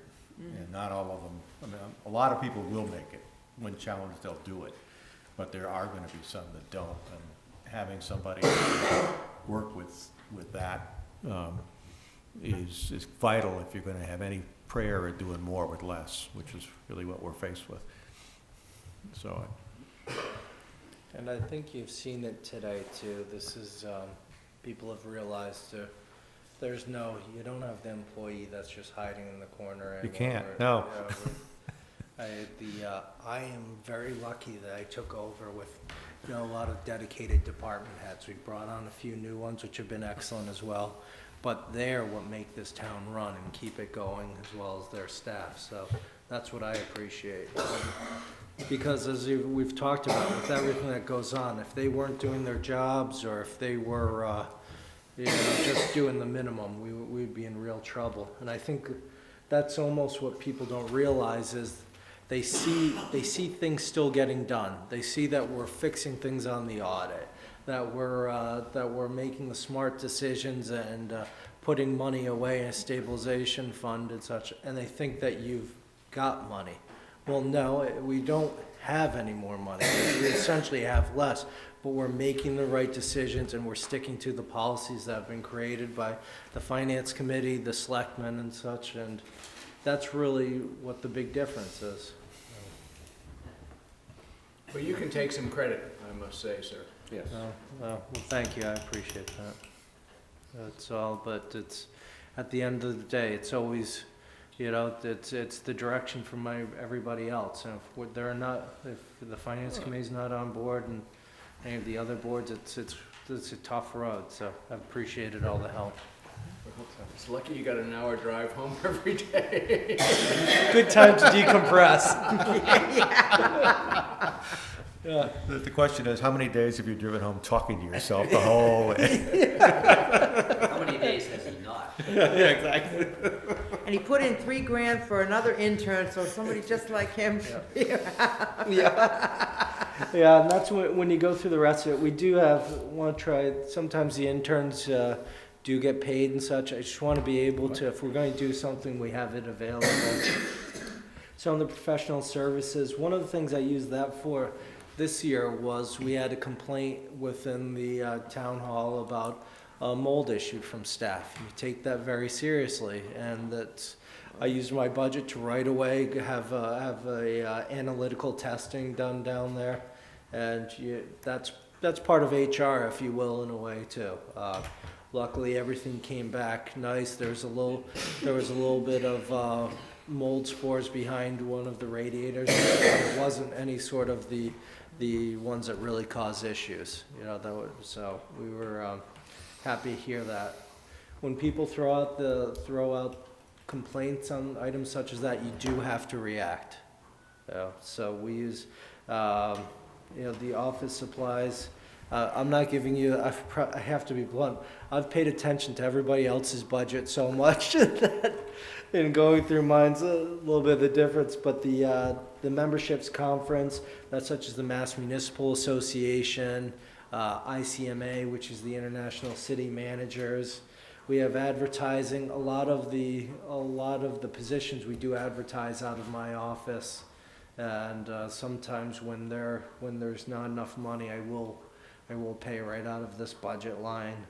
So it's this one is besides paying for. I'm lucky I got a copier that was free, and we pay $30 a month. That includes all the maintenance and the toner.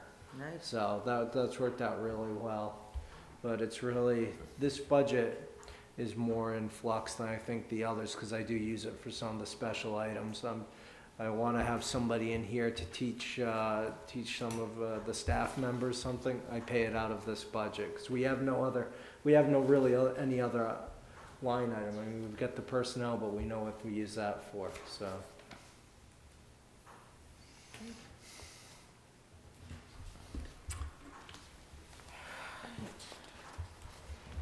We had legal, what was, legal is a change, right? if you go to legal, we do use two sources right now, and with the addition of the HR director, we have two separate counsel. We have the town's council that works through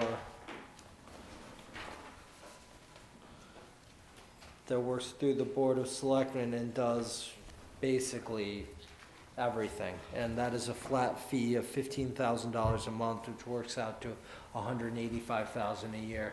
And if we remember the days gone by, I won't mention the company and such, but the legal bills were, I think a good year was $350,000, $400,000. We had 400,000. Yeah, so, we also use Joe Emerson, who is Labor Counsel, who has been excellent and is one of the main reasons that we have 10 out of 11 union contracts signed through 2016 as the first time we've been ahead. However, we'll probably be using less of his services by far if we were able to have an HR director. So we could move some of that money down, but again, we'd want to take a look at that. So I think the sad thing is I haven't been able to find it in here. So we have 185, and what's the total amount that we have for the fine? 216? 216, 216. Yeah, so it's, we're not using it as much this year from the labor budget portion of that, which has been good because we resolved so many contracts. We are in arbitration, so that could sop up the rest of the budget, but hopefully not. We'll see what happens. Remind me, what is general services? General services is our postage for the entire town hall. So $70,000 for postage? The copier machine. Well, you'd be surprised. We can spend up to $5,000 at a whack for postage Okay. when we send out a lot of the items. So that's one that's actually been running almost in deficit before, Yeah. and we've had issues with it. I have a tendency not to send out the thousands of letters that have been out of my office in the past. So, maybe we'll save a few dollars that way. Maybe? All right. And let's see. COA, what's that? Council on Aging, Yeah, let's just. Council on Aging is paid through the Elder Services Grant. We receive roughly $43,000 in there. We do have one person in there, Miss Dudley, and she coordinates some of the efforts down there. Her salary's paid by the grant. We do have a senior adult daycare, and they're paid through the user fees. There's the head person in there, Miss Ramos, and then a few other staff members that are unbenefited 15-hour-a-week employees.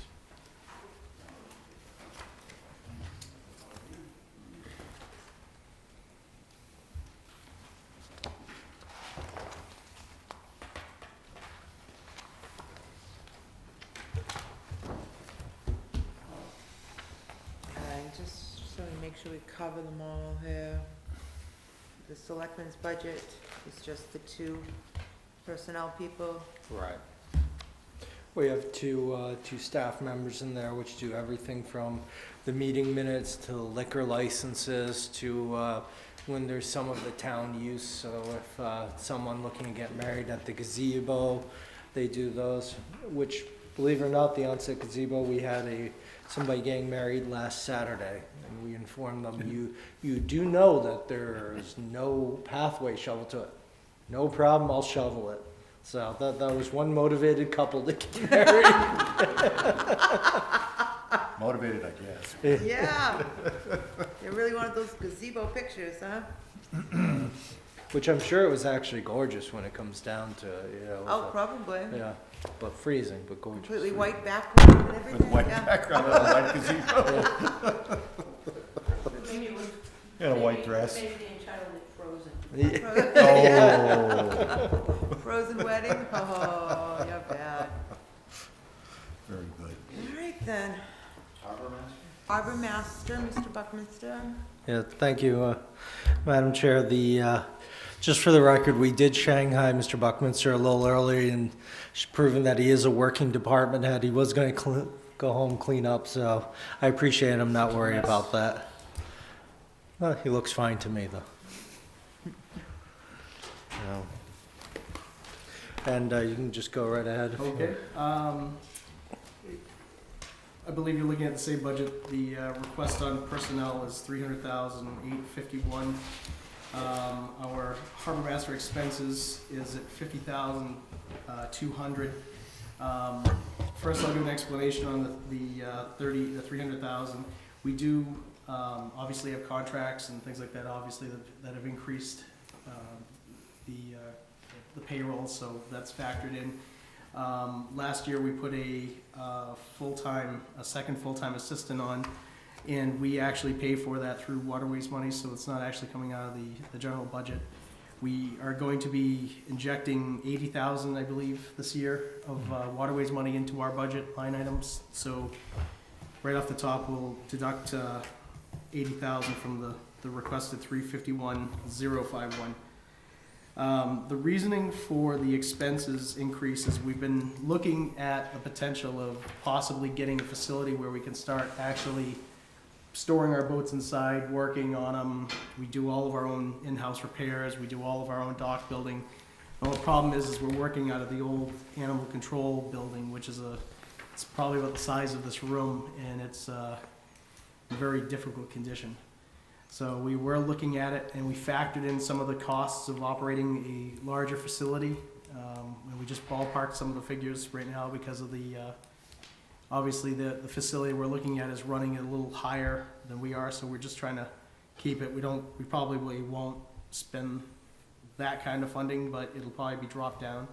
If we don't get the facility, it would go back to our normal level funding of $33,000 as we were issued last year. Do you have a building in mind that you're looking at? There's a piece of property up near the maintenance building that we were looking at. There's an existing structure on it, Yes. wouldn't need any other fitting, wouldn't be any other cost. And this would be part of a whole, something, I'm going to say implementation, but working together and consolidating some of the efforts with another department, so. We can't use the building that's by the railroad tracks, the nice metal building by the mill. Tremont, yeah. Oh, That's we actually a moneymaker for us right now because we're Okay. leasing it. we lease that out, we get about 36,000 a year for that. We do get that much more? Yeah. Oh, good man. Yeah. Okay. What other space within that That- complex? No, not within, the problem also with Tremont Nail is, if you remember, we ended up, the other buildings on there, we shut those down because of the fire issues, and be about roughly $500,000 to install a new sprinkler system in there. I did have a request from somebody to use one of the buildings, and sadly I did have to decline because unless they were going to pay us that much in rent, it doesn't make sense for the town. Let's not go there. Yeah. For now. Just to give you an idea on revenues that we do generate, right out of the gate, when we first start our billing for harbor service permits, we bill out $156,555. That's strictly for the waterways permits on the boats. Some of the other revenues that come through our office is the beach and landfill sticker. That last year made a total of $178,475. 11,000 of that was the onset parking program stickers. So we sold our normal $166,000 worth of stickers, and we added 11,000 because of the onset changeover. Recreational shellfishing, we have a couple line items the way it's broken down, but for the most part, we generated just about $42,000 in shellfish sales. We collected after late fees and whatnot from the harbor services. We billed 157. We collected just about 167,000.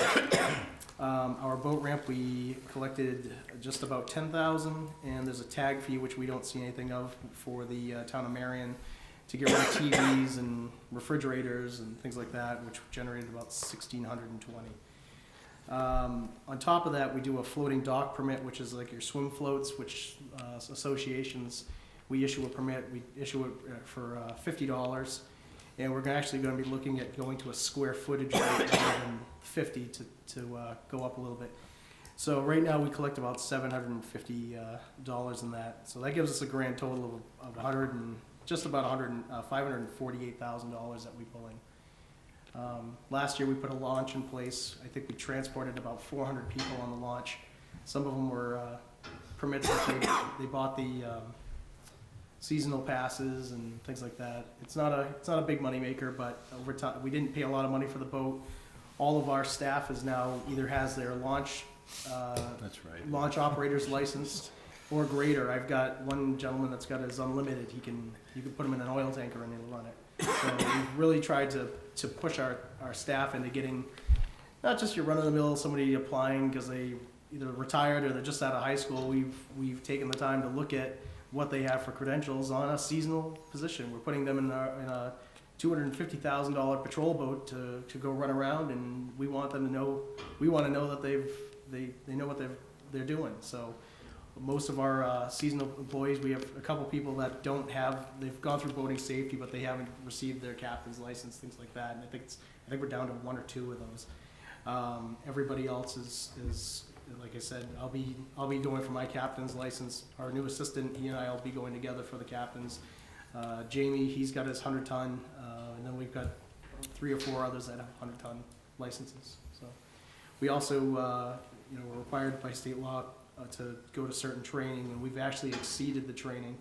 We're part of the Cape and Islands Harbor Master Association, and right now, as it stands with the amount of training that our association received, we are the highest trained organization for waterways on a municipal level in the state right now. We've basically completed almost all of the NASBLA boating safety training courses, which they're the administrators of law enforcement for the Coast Guard. We've done pursuit and stop, we've done boardings, we've done boat crewmen, search and rescues, rescue swimmer. It just goes on and on. We're actually the only ones in town that are certified for the seated battery field sobriety for boating under the influence. So if we can actually administer this new process that they have in place to identify boating under the influence and through a series of tests. So all 3 of my full-time people have been fully certified for this. So we've really created, I think we're bringing ourselves up into a training level that's far exceeded anything I've ever seen since I've been here. So I think we're trying to give them the biggest bang for their buck.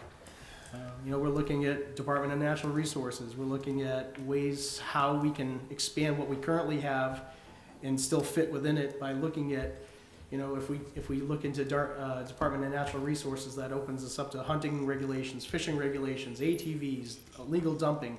This type of structure change could actually help the police department in not having to tie up their police officers with calls of somebody dumping trash out in the woods. They'd notify us. It's like a environmental police on a local level.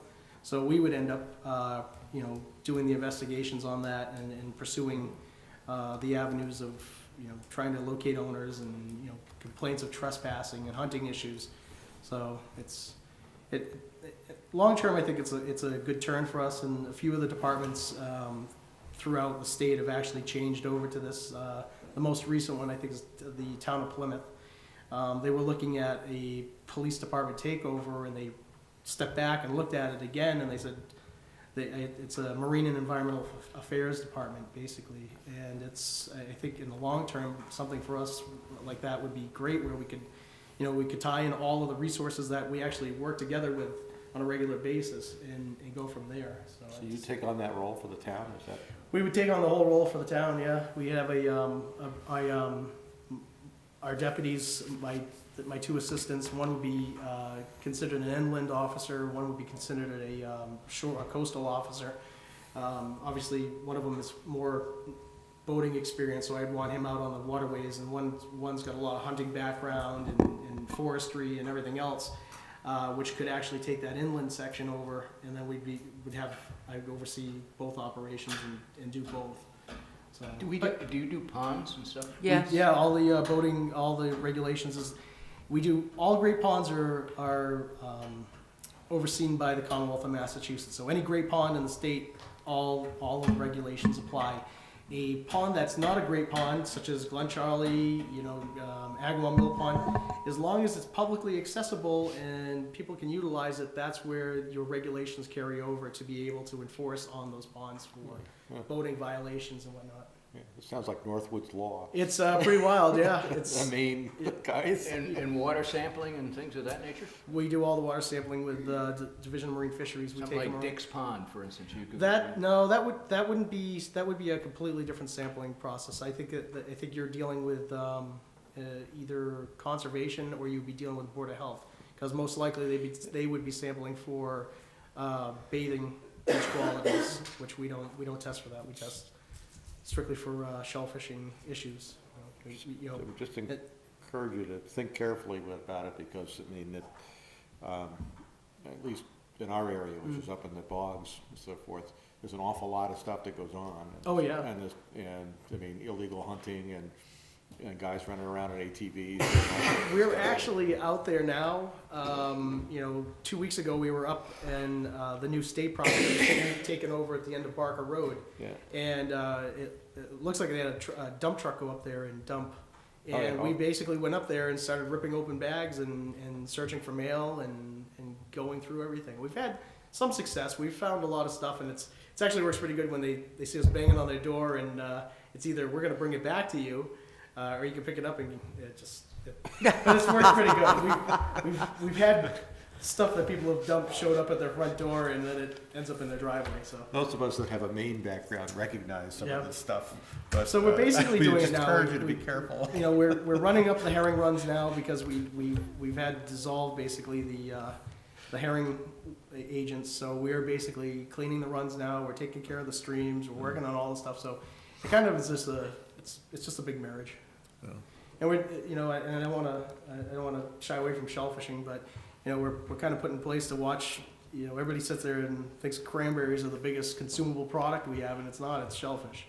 We've got more acreage, and it's growing, right? it's a very regulated fishery. I mean, you've got some life or death things out there if you're not paying attention to water Right. qualities and disease and things like that. So Well, it seems like that's your main mission, and don't lose focus on that one while no, you do absolutely. other things. Yeah, that's key. Education's big too. Yeah. Our boating safety has really expanded. We've got we were awarded the life jacket loaner programs. It's not a big deal, but we deal with life jackets for children where we can loan them out on if somebody needs a jacket, we have it available. We size them. We show the parents how to properly put them on, and they can use them for the day and they return them.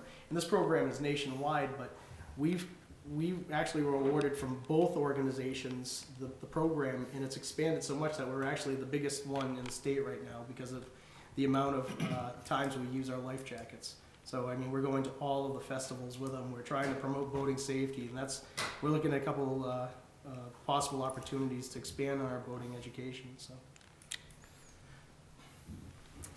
As far as these numbers go, we're talking $81,000 you're bringing in from the waterways. Harbor service permits, right? Okay, so that's on your revenue side, in case you guys missed that. Where's the revenue page? Am I missing something? Yeah, well, I'm working on the one, actually, if you didn't bring your other sheets with you. What was the budget. 81,000? I'm sorry, I didn't hear you. on that. 81,000 is being brought into the revenue side under harbor service permit. 80,000, yeah, 81. 80,000. We're gonna transfer 80,000 into that account. Did it go up to 81? Is it It 81? says 81. I hit you harder, Gary, sorry. 81. Okay, my question is this, Gary's a Derek. giver. Well, you're talking about the deputy harbor master, which you have marked there, paid by HSP, Yep. okay? And you're not counting that as an employee, Right, these are all FTEs that we have paid out of the general fund. okay? So we used to do where it was an article, Yep, you do And honestly, with the town meetings, we're just trying to lower the amount of articles we have. Okay, So- but this is the 42,518, now, that is, it's still, is it still a, what's the word I wanna use?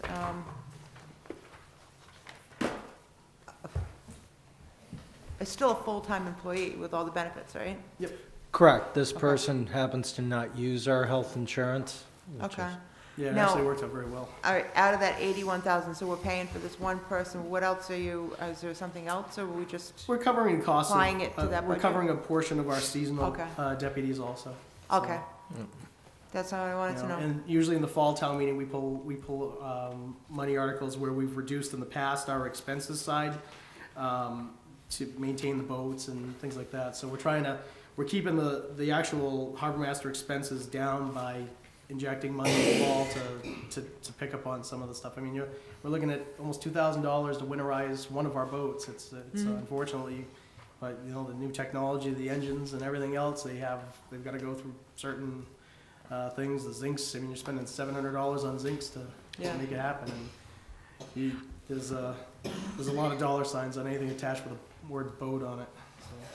I wish Ellis had been here for this part, because he had asked me last night about, you know, where he lives. He's got these billion-dollar yachts sitting Yeah. in front of him, and he wants, you know, why our excise, boat excise was so low, and just trying to explain to him, they're not registered here in the town. And that's a But- big thing too, is we're going to be aggressively getting the DOR to come in, and they have a field officer that goes in, and he starts, Town of Falmouth does it. They spend 2 days with this Department of Revenue guy, and they start hitting the marinas.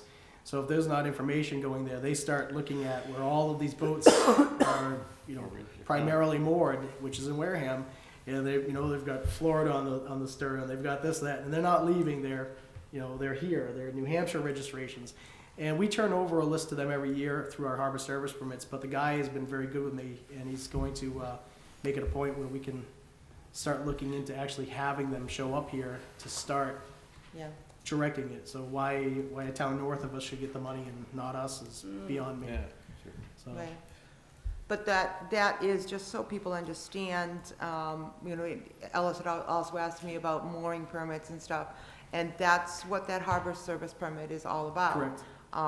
And I know there was a time when residents used to get a cut rate, but it's flat Yeah. across the board.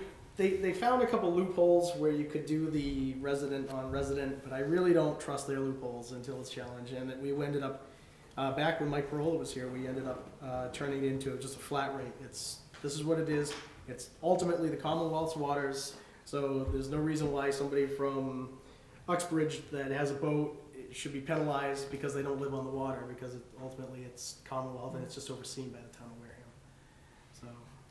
We should get the excise tax. But we should get the excise tax, absolutely. Yeah, I mean, but this is just so, you know, the people watching understand that, you know, this is money that's utilized, that's raised through harbor service permits fees, that it's being specifically utilized just for that service. And what's been good about it is, I know we're in financial struggles, and it is difficult to see a department being able to get things done, but I mean, we're really tied by state law on what we can use with this money. It's not like, okay, well, you know, we're short police officers, so let's go buy a couple police officers. You know, we just can't do it.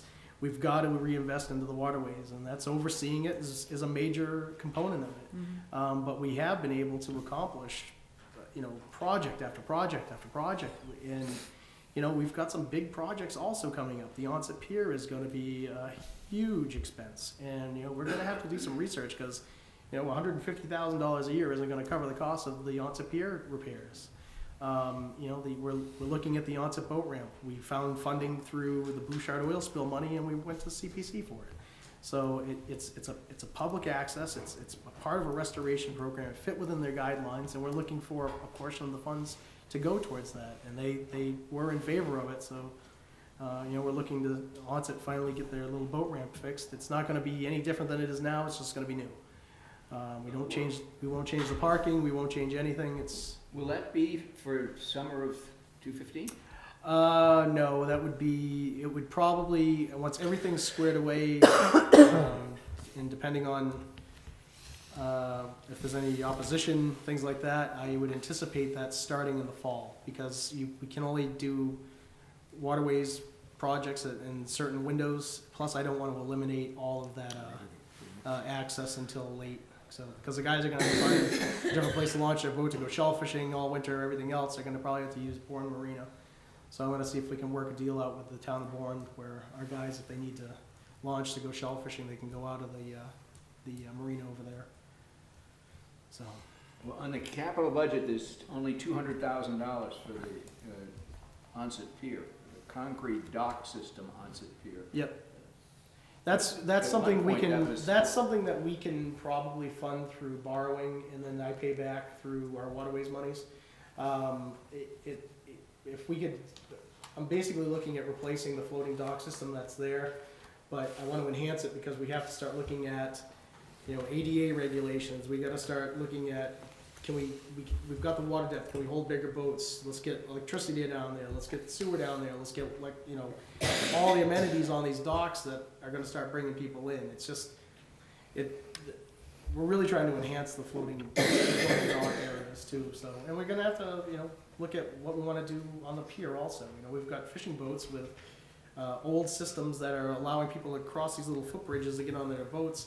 There's a safety issue. Do we expand the dock system around to the face of the pier? I mean, we gotta keep looking at this, but for now, the floating docks are completely, they're not repairable. It's a full replacement. So that's why we're looking at that big number. And that's something I can put in, even if they do the pier repair, I can actually take those docks apart, put it on a mooring, and then once they're done with all the pier renovations, we would just tow it back and set it back up again. Is that dock area interfere with anything they might do with the beach house? Or the No, I don't think so. No. The only, one of the things that we see right now is sand movement over there. It's actually starting to fill in the back of the floating docks. I mean, do we look at doing some form of retaining wall in the front there as well while they're doing this? We got a lot of things to look at, and the pier is a big number. You're gonna brushing $4 million. The longer we wait, the more it goes up. And there's nothing out there for money. How many it's on us. slips are there? 9, 2, and then we've about 25 dinghies that we allow tie up On on the the back. backside, Yeah, right. that we charge. We cap it at 25. We're gonna be doing the same thing with Tempest Knob. We're putting in 2 new floating docks going out, and we've got 80 feet worth of face docks, so people can tie up and they can actually stage rather than trying to fight for position on this little 16-foot float we have down there. And we're putting dinghy docks in the back. So if we can fit 20, 30 dinghies down there, we'll do it. We do charge, but Now, that would be strictly transient vessels, Yep. and like a limited stay, how long they could be there? yeah, it's a 15-minute. It's, if someone can sit there and comes in, they say, hey, my boat broke down, I can't get it out. As long as they notify us, we're good. We're fine with it. We So- couldn't like do 1 or 2 that like are overnight stays or something like that? Nope, no, it's actually, that was one of the biggest concerns on the public, when they sent the notice out to all the abutters. That was one of the questions, was they don't want to see boats tied up there for long periods, basically turning it into a marina. And that wasn't the intent anyway, because we have a contract with the Commonwealth on public access for that area, because they originally funded it, so we tied in with them. But like under a an agreement. disabled boat would obviously have a Yeah, priority absolutely. to stay If- there. Like I said, if you're broken down, or you have a good reason why you can't get out, your trailer, we've had people with trailers break in half. It's just, So when you're talking garbage. electricity, and so you're talking of putting a pumping station there? no, Tempest Knob, it'll stay as is. I am toying with the idea of getting power to the pier for lighting at some point, but there won't be any shore power people could plug into. My intent of getting stuff down there would be ultimately if marine No, I'm fisheries. talking at onset, I mean. Oh, wants it? Yeah, Well, see, we do rent out the slips on occasion, so Oh, I you see, can okay. plug in. It's nice because you rent out the slip, and then if they want power, there's another charge. If they want water, there's another charge. So it's generating money. So, all right. but just like a marina, we're the biggest marina in town. We've got 1,600 boats out there. The average marina's got 125. So it's just trying to see where we can get it. And the launch service, it needs to do some pickup, and we really got our hands tied with the Coast Guard last year because we wanted to start pushing it, and we were waiting on all the permits and the inspection and this and that. It's just, holy cow, what a project. It's really interesting. I feel bad for the yacht clubs that have got 4 or 5 of these things, and they come down, and every 5 years they have to inspect it. You know, it's a process. It's just takes some time. So you start early and get it done, but they really drag their feet, and unfortunately, their licensing process to get their launch operator's license, the federal government decided to streamline the process by pulling all of the license issuing out of Boston, and they sent it all to Virginia, and that went from 3 weeks you'd get your Merchant Mariner's license to I applied for mine in April, and I got it at the end of September. I'm sure there's a southern joke there. Streamlined. There's a frustration level there too. What you in such a hurry for? We have questions. Nothing? Once again, Mr. Buckminster seemed to give us all the answers before we could come up with questions. So, Amen. thank you. Thank you Well, very hopefully much. it all works out. It's too bad we're in such a. I think you are required at some point, I know we were before us on the boat ramp prior Yeah. to, so I think you are required at some point so that we can render our opinion. I thought we did that already. Well, the process is you have to ask our permission to bring it to the CPC, Got it. okay? So you did that part. I thought I got a letter from Yes. CCOM saying we got the approval to go to. Right, to go to Okay, CPC. good. But now we actually have to render our opinion to town meeting. Got it. So Sounds we good. will get together at some point for a quick, this is where I'm at, this is what it's gonna cost kind of thing, and Sounds like a do plan. that, okay. Hopefully we can stay within the numbers. Right, We've been very fortunate. Our projects really have been coming in lower than normal, so it's nice. Very good. Keep them very going. good, very good. Thank you, sir. Keep it moving.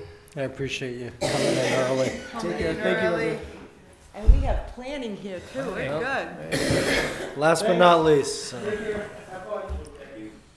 Donna needs to go find him a nice bed. Yeah.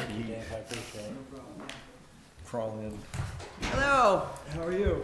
good. We have Mr. Pichette here. He is our acting planner, and I appreciate him coming over early as well, so. Thank you. But I'll let him get into that.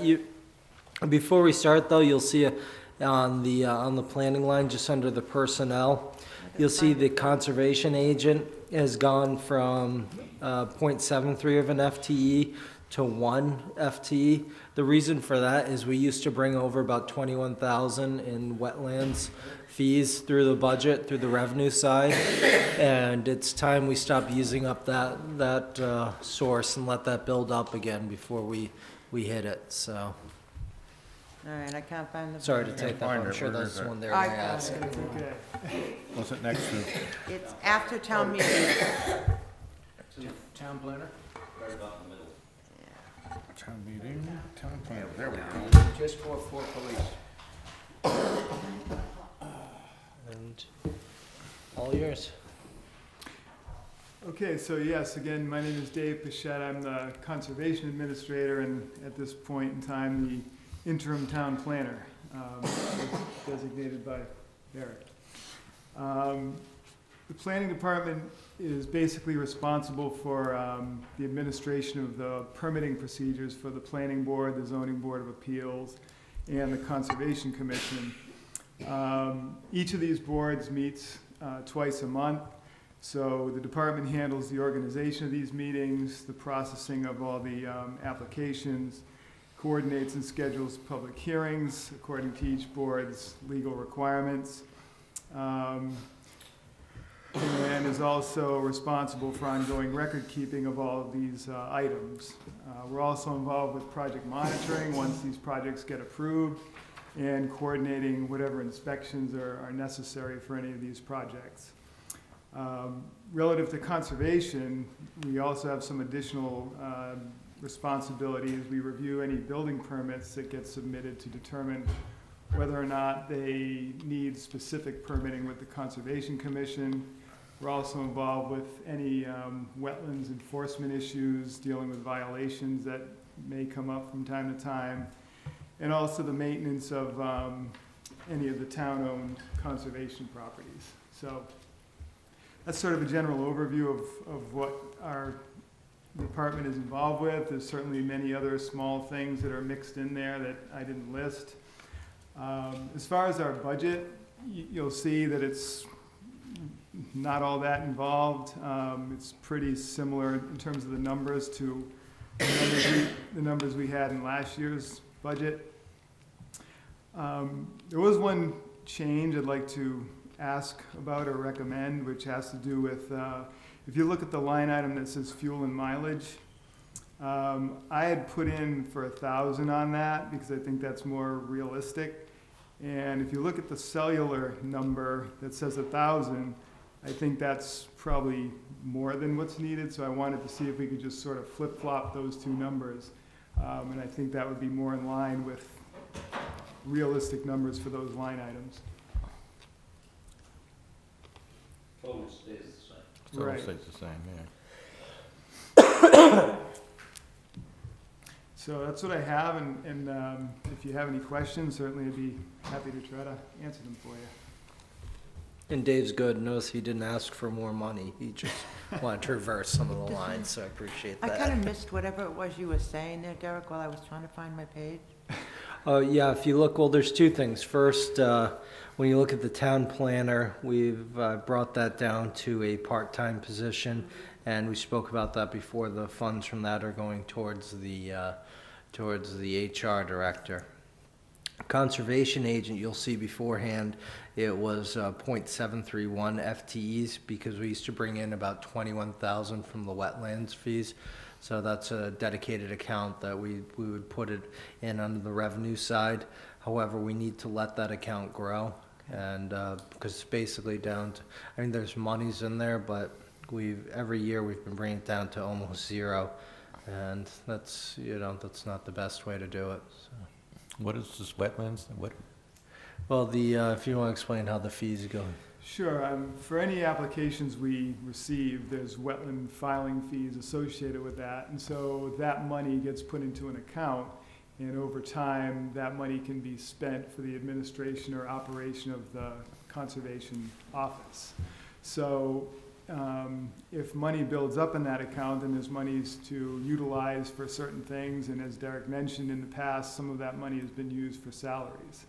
Okay, but once that gets drawn down, it's at a lower level, and we don't generate so much money that we can sustain that year in and year out.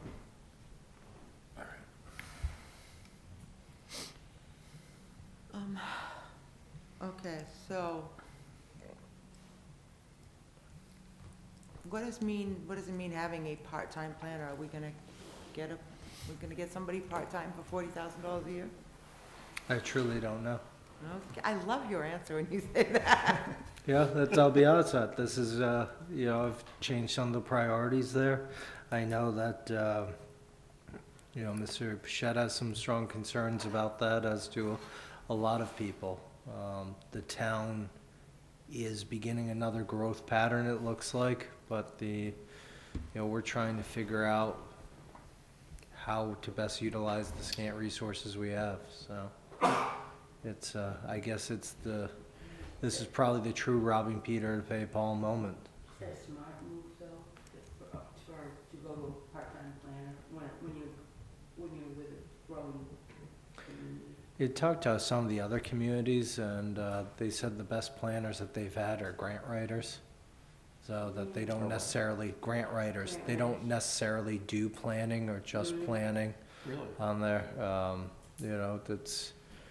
So it's really, when it comes down to that, in the past, the CETA director and the planner had been the same person. There had been changes. I don't know if I'd necessarily recommend that course of action now, but just in general.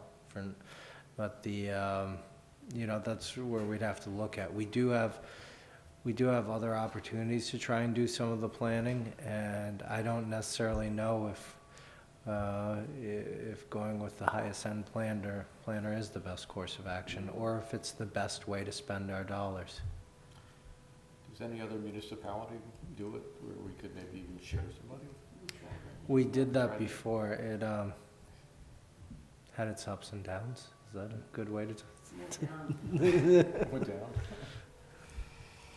Well, It depends on individuality. Who it is, right? Exactly. Yeah. No, I was just thinking if you really, there was somebody excellent that another town wanted to do the same thing, then it goes back to your senior type person. If you could find half of that, then it could make it work. Yeah, a lot of the times, the only issue you usually have is, as you know, with municipalities, department heads, when you want them and you want them working, you want them right now. You don't want to hear, oh, I'm in Rochester today or something like that. So this is, it's an interesting move. It's, Mr. Pichetta's more than held down the fort. I appreciate everything he's done. What a lot of people don't realize is he's just doing it with basically himself and Kelly in there, and Kelly's part-time. One of the other staff members has been out on extended sick issue, and we're lucky enough to have somebody just recently come in there. I mean, I think Dave was leaving me notes on my computer almost every morning. We need help. And this is kind of the problem we have when you lose one person in there from any of the staffing levels. It's massive effect that just keeps on hitting. So can we get a planner / inspectional service person? It's 50-50 on either side. I want to meet that practice. I think Dave just broke a tooth gritting his teeth. So, but this is what we've talked about. I mean, we're getting to almost, if you will, a ridiculous level with our staffing. And we've cut, and we've shown people the cuts, and, I don't know where you go from here, because I can tell you, we're just, the old adage has always been do more with less. Well, that's what we've done. And now with every cut, you're doing less with less, because you just don't have the availability to do it. So. Well, it goes back to something that we said earlier. I mean, when you point out the negatives of all of this stuff and pound on that, then start to get people's attention. And when they start then to once more question about, are you as productive as possible, you now have the proof points to say, yes, we are. And we may stand a better chance that way than creating this glorious vision of what we could be if you just give us more money. That was probably not going to work. But going through this has been an education, and that And there's you can start to argue things. I think this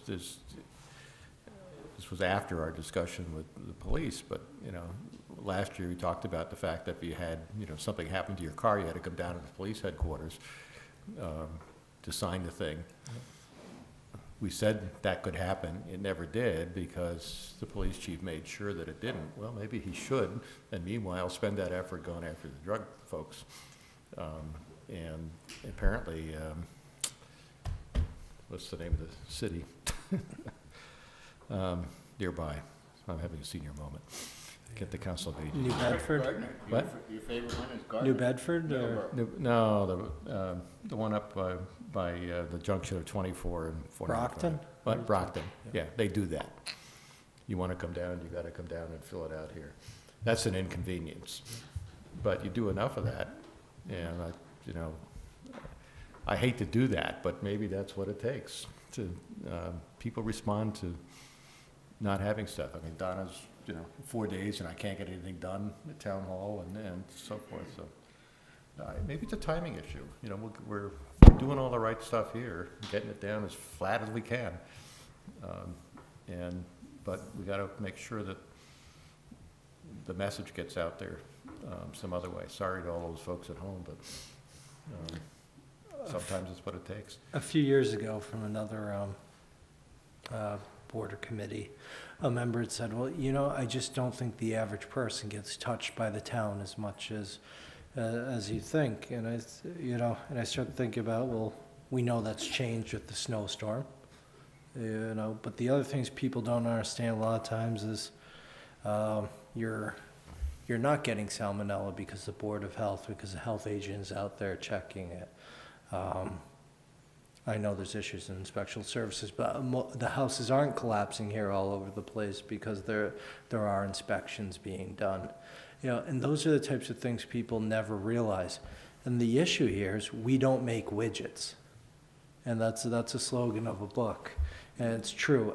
There are measurables, but it's not often what you do. The fact that you have clean drinking water in some aspects is part of what the conservation, I always call you an agent, by the way. I like conservation agent. You know, and some of those issues. People don't often realize what's being done. Right. And you don't have a measure on some of them with a measurable. You know, I could say even with our legal line, you know, I could probably create a number of what I really thought have been saved in lawsuits by having an attorney for a flat fee, making sure some of the issues weren't being done, but nobody will ever truly recognize that, and that's one of the key issues. But that's up to us as part of a campaign to educate them on that, so that when they, and then you ask for the order. Instead of asking for the order with creating a vision, you have to educate ahead of time, and then go back in and say, this is what you're missing. You know, your house insurance is 20% higher. This is happening. You've got a drug problem that's not being addressed. Blah blah blah blah. And then you're falling back on the fact that we have made a lot of hard decisions and got the thing down on the ground as far as we can go. It's the point where it's starting to hurt now. And I think it's a timing issue. I think that you've got to create a problem. A good example that often comes up is, when do you buy a refrigerator? After it When breaks. the old one works and the food's rotting. Whoops, I gotta spend money. Have you been to town meeting yet, Jeff? Yeah, he did, Yeah. well, he did fall, yeah. You did? And I was at the spring one too. Was it spring? Okay. That's what hooked me, that's what roped me in. Oh, What? Well, it's fun, that wasn't a good one. That was a But, good one? No, it wasn't. I mean, it went well, but these people are tough to sell. What's, So cheap. they are, but that's what we got. We gotta figure out how to. We have the interesting dilemma. We're often told, we'll run it like a business. Well, I know usually maybe you have a board of directors and such and some overseers, but you don't have the level of bureaucracy with all different types of boards and committees that we have. You know, it's usually the free hand of the market that dictates how much people will pay. In no business is there really, I'm sure somebody will come up with an example that I haven't thought of, but are you Be careful when you. Yeah, you know, but you can only go up 2.5% every year.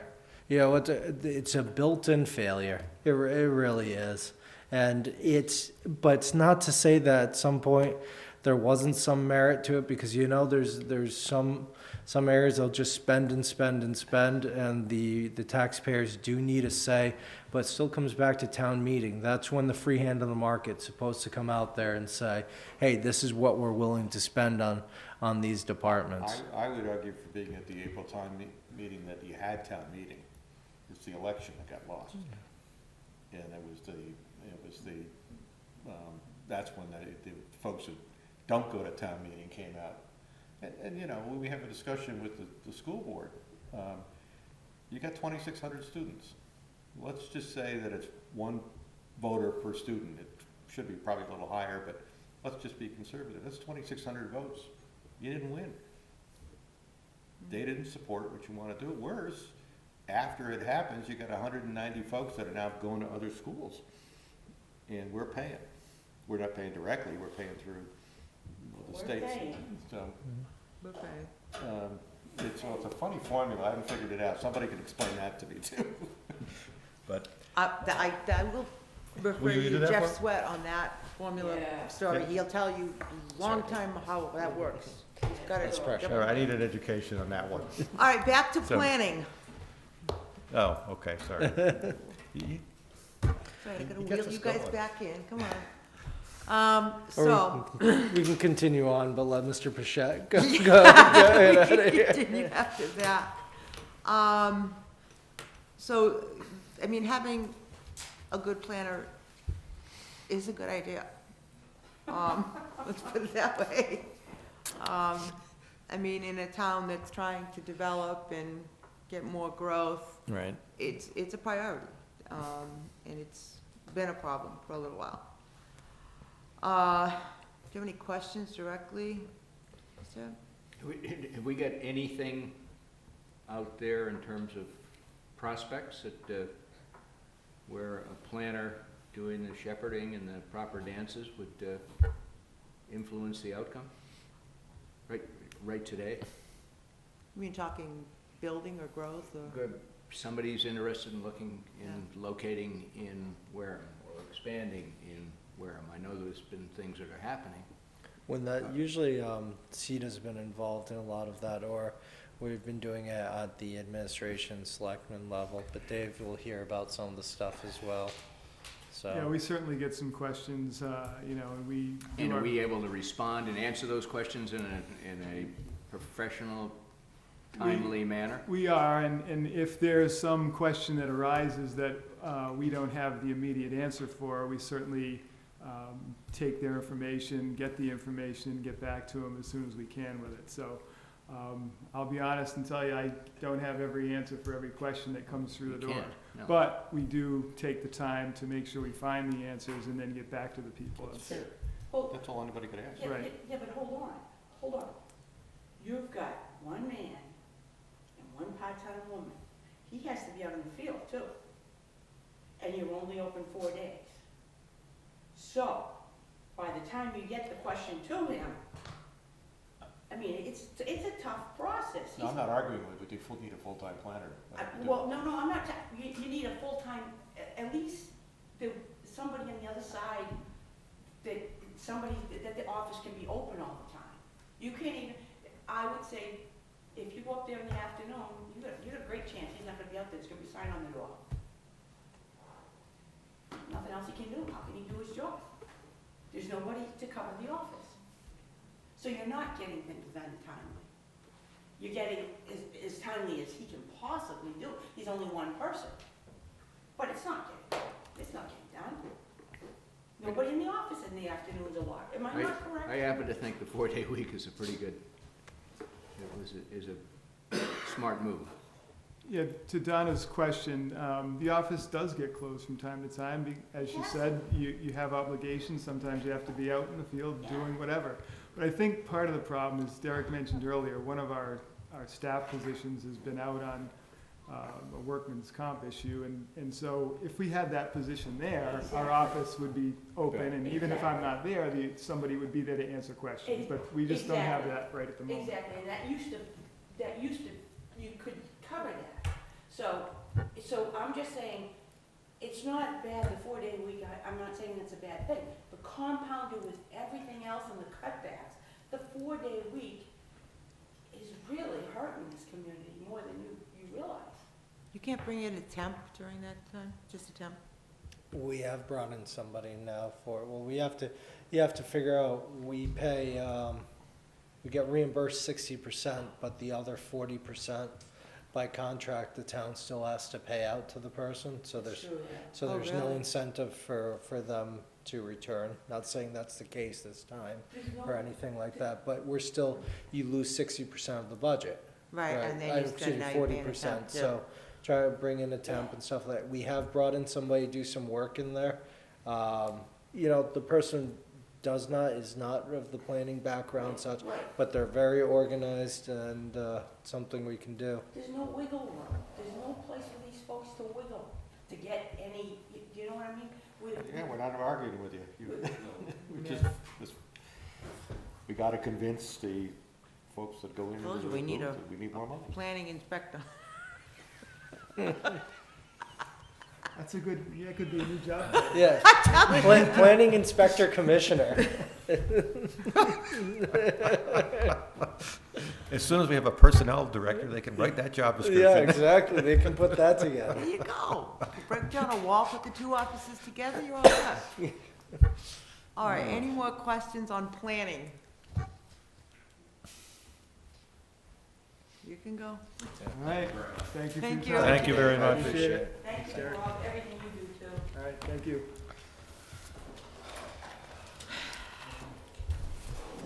So obviously, there's a few items on there, like the fixed costs and stuff. Yeah. We should hear from Mayflower what this year's increases will be. We know there's already the 3.5% increase built in there for us joining them. You know, we've been hoping they've been able to stick with the zeros on there. We'll see what comes out. I would bet on an increase in that though, because, I mean, I would have loved if we could have gotten in there at the beginning when they had 3 years worth of zeros, but I knew going in there, considering the national average is well over 7.5%, that we'll probably be facing another increase this year. We also, you know, it's going to be, no matter what, it'll be better than the 11% we were facing when we were self-insured. So, and it also, again, has gotten rid of that huge liability of, you know, several $1 million that we would have to pump into the health trust fund to balance it out. So, we'll update you once I hear on that. We still are waiting for the Upper Cape Cod Tech number. We do know that there's 12 more students in there. So that's why when you saw the increase, I based it off of 12 students plus a modest 2% increase. And I used that quote from them. That's usually what they say every year. Yeah. I had Maya in earlier, and they were talking about 20% increases to our general liability and workers' comp. You all know how insurance works. It's not just, it's the frequency plus the mod. So with the expense of the frequency of the outcomes, that's going to be a huge number for us. We also have the police 111F, which is their form of workers' comp. We were able to lower that last year from 60 some odd thousand to 43 by putting in a $10,000 aggregate deductible. We did reach that deductible this year, and we've been saving money on that. Before, it used to be per instance. On there you had the deductible. Now we were able again to knock it down almost 20,000 plus put it in the aggregate, which has worked out beautifully. Yeah. I still think their underwriter made a mistake on that one. But Don't say anything. The retirement, that is the assessment that you saw in there. Yeah, so again, those are going to be the big ones. The assessments, that's what I'm really concerned about. That we know we've had the mid-year hit. That's going to reduce our fund balance or our free cash by over $250,000, so about the 256,000. That's when they had kids that were not planned on. That's at the state level. You know, they're the ones that send the assessments. They said, hey guys, guess what? That 646,000 is looking, you know, or 700 is looking closer to just under $1 million. So, and if we have more kids that are leaving, that's going to be another huge hike. Our only hope, I have to say on that right now, is we've either reached a saturation point on our level of kids and families wanting to leave, or the surrounding schools being able to accept our kids. It's interesting because the way the law reads is that once one kid in the family gets in, the rest have priority for the rest of the family. So that law is not good for us. So it's, you know, and I do know that the superintendent and business manager are doing everything possible to try and retain the kids, try and put out a positive message. I think that, and again, it's pure, I wouldn't have the data behind it, but I think as well when the override failed, there was a lot of fear from what was going to happen to the schools, and a lot more parents were already putting in for their kids to transfer before the vote even took place. You're absolutely right. Yeah, I believe you're right. A large percentage of the children that have left our school systems, our placement children, are very large. Well, you know, it's I don't know about that, but I would say if you're a police in this town, you see some bad things. It's there's some real issues. And they go out there and you know, put it all on the line, and they see the worst of the worst. So. Tough job. Okay, speaking of schools, When do we? I didn't schedule, they had asked about coming today, but I frankly said everybody's gonna be No, so we're not- wiped we're not. out. We Yeah. need to be fresh. Yeah. but I think we do need to, we want 3 boards to get together, I know you're talking back and forth and. I mean, if you'd like them to present their budget, they did not vote on an overall budget number. It's kind of interesting, but in a way it makes sense. We know that the budget numbers right now are even, have historically not been what's been presented to town meeting. So we could set up a meeting to have them present to you the school. Well, I mean, a meeting on what their budget number is and what your budget proposal is are Yeah. 2 different things. Absolutely. So, I Yeah. mean, has there been talk Yeah, on how how are you we're gonna going to come close together together? on that? We are working together, and we'll see what happens. But I don't know if you want to give them a chance to present to you, because at the end of the day, after they're through here, you may say, give it all to them, I don't know, so. Is it fair for us to think that on the basis of, we have to have a balanced budget? And interesting enough, you go back and look at the 5-year plan, I'm assuming that you put together the 5-year plan, you were off by $100,000 on a $60 million budget, in your projections. It was your modest self, I love, I already gave it to you, it's only off by a small percentage. The point is by the time you pay all the fixed costs, is they got a 1% increase max if you just proportion what's got to get cut across the rest of the budget.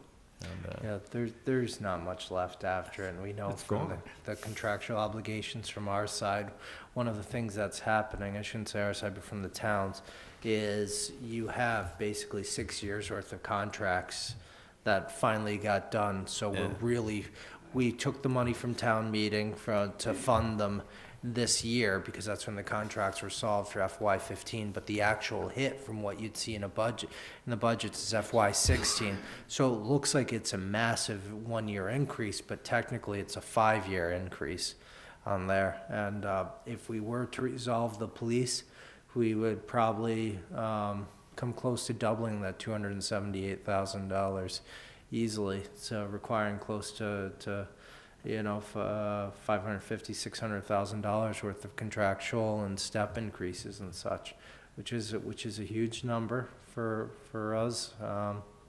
But I'm coming to the point where we've always had either the magic hat or such, or we've made the cuts to do it, and I just don't see anything that makes us any better, that doesn't just make us worse. So. There's no magic fix, and come on, we've seen some of the magic fixes come back to slap us right in the face. Yeah, we got a magic fix for 1 year and had to put 1.28 million Exactly. back in another year, so. Right, so, we just need to deal with the reality, this is what we have, and this is what we need to do. Lonnie, So- what do we Yes, do David? with the school? Are they coming in, or do we want to let them vote first on their budget before they come in? I don't think they'll, and I'm sorry to interrupt, if you don't mind my asking. Go ahead. I don't think they're going to vote on their budget for a little bit, so it might be worth trying to schedule a meeting with them. I know you're all tired, 2 meetings in a row, but maybe next week or the week thereafter. You probably want to do it sooner Yeah. rather than later. I was thinking with this warrant, it's pretty small right now. Yeah. We don't have the special town warrant. Most of these items are items Derek needs to come across with some numbers. I mean, most of them There's are the nothing in- usual suspects. They're on just the that. usual thing, there's nothing there, it's just a matter of inserting the numbers really is all we're at. So we could probably do that next week, and I can send out an invitation for them to either be at that meeting the 25th, or the 4th. The only issue I'll bring forward for you is, Yeah. if you remember, the school committee meets on the same night I as know. you But they guys. don't, sometimes it's every other Wednesday, Yeah. so is that a night that It's they? usually I know Yeah, it's every other. they were meeting, they did meet on the 11th, I know that, or they were supposed to. Yeah, because Dominic said that they did, so he was at that meeting. We asked the selectmen to meet every other week, and I think we got laughed at, so. Yeah. I will put that invitation out there, either the 25th or the 4th, Yeah. in the next Yeah. 2 weeks, that we at least open the door to that, and see if, let them present their number. I did hear that they didn't want to, they did not take a vote on the budget the way it was, because several of their members said that they understand the number is going to change. So, What's the advantage of seeing a number that we know is not gonna float? I think everybody coming to the table Yeah. and talking about it, I think that's a good thing. I also think gives you the opportunity to hear directly from them, their priorities, what's changed, what their obligations are and such, so that you know, because it's a lot of times about the schools, we only hear the backgrounds and such, so it's nice to speak to them directly. And you know, you've got both Dr. Shaver-Hood and Mr. McMillan are you know, they know their budgets, so.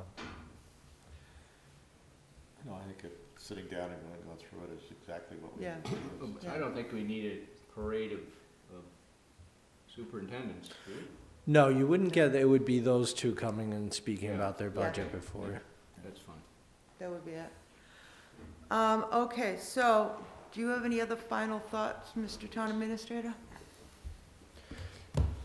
It would be, I know we often speak about certain items, and it would be almost interesting to see from the Finance Committee, almost a list of what you believe are the top priorities and such, because that's, I have heard from the Board of Selectmen where the priorities are, and that's how we work on getting these things done.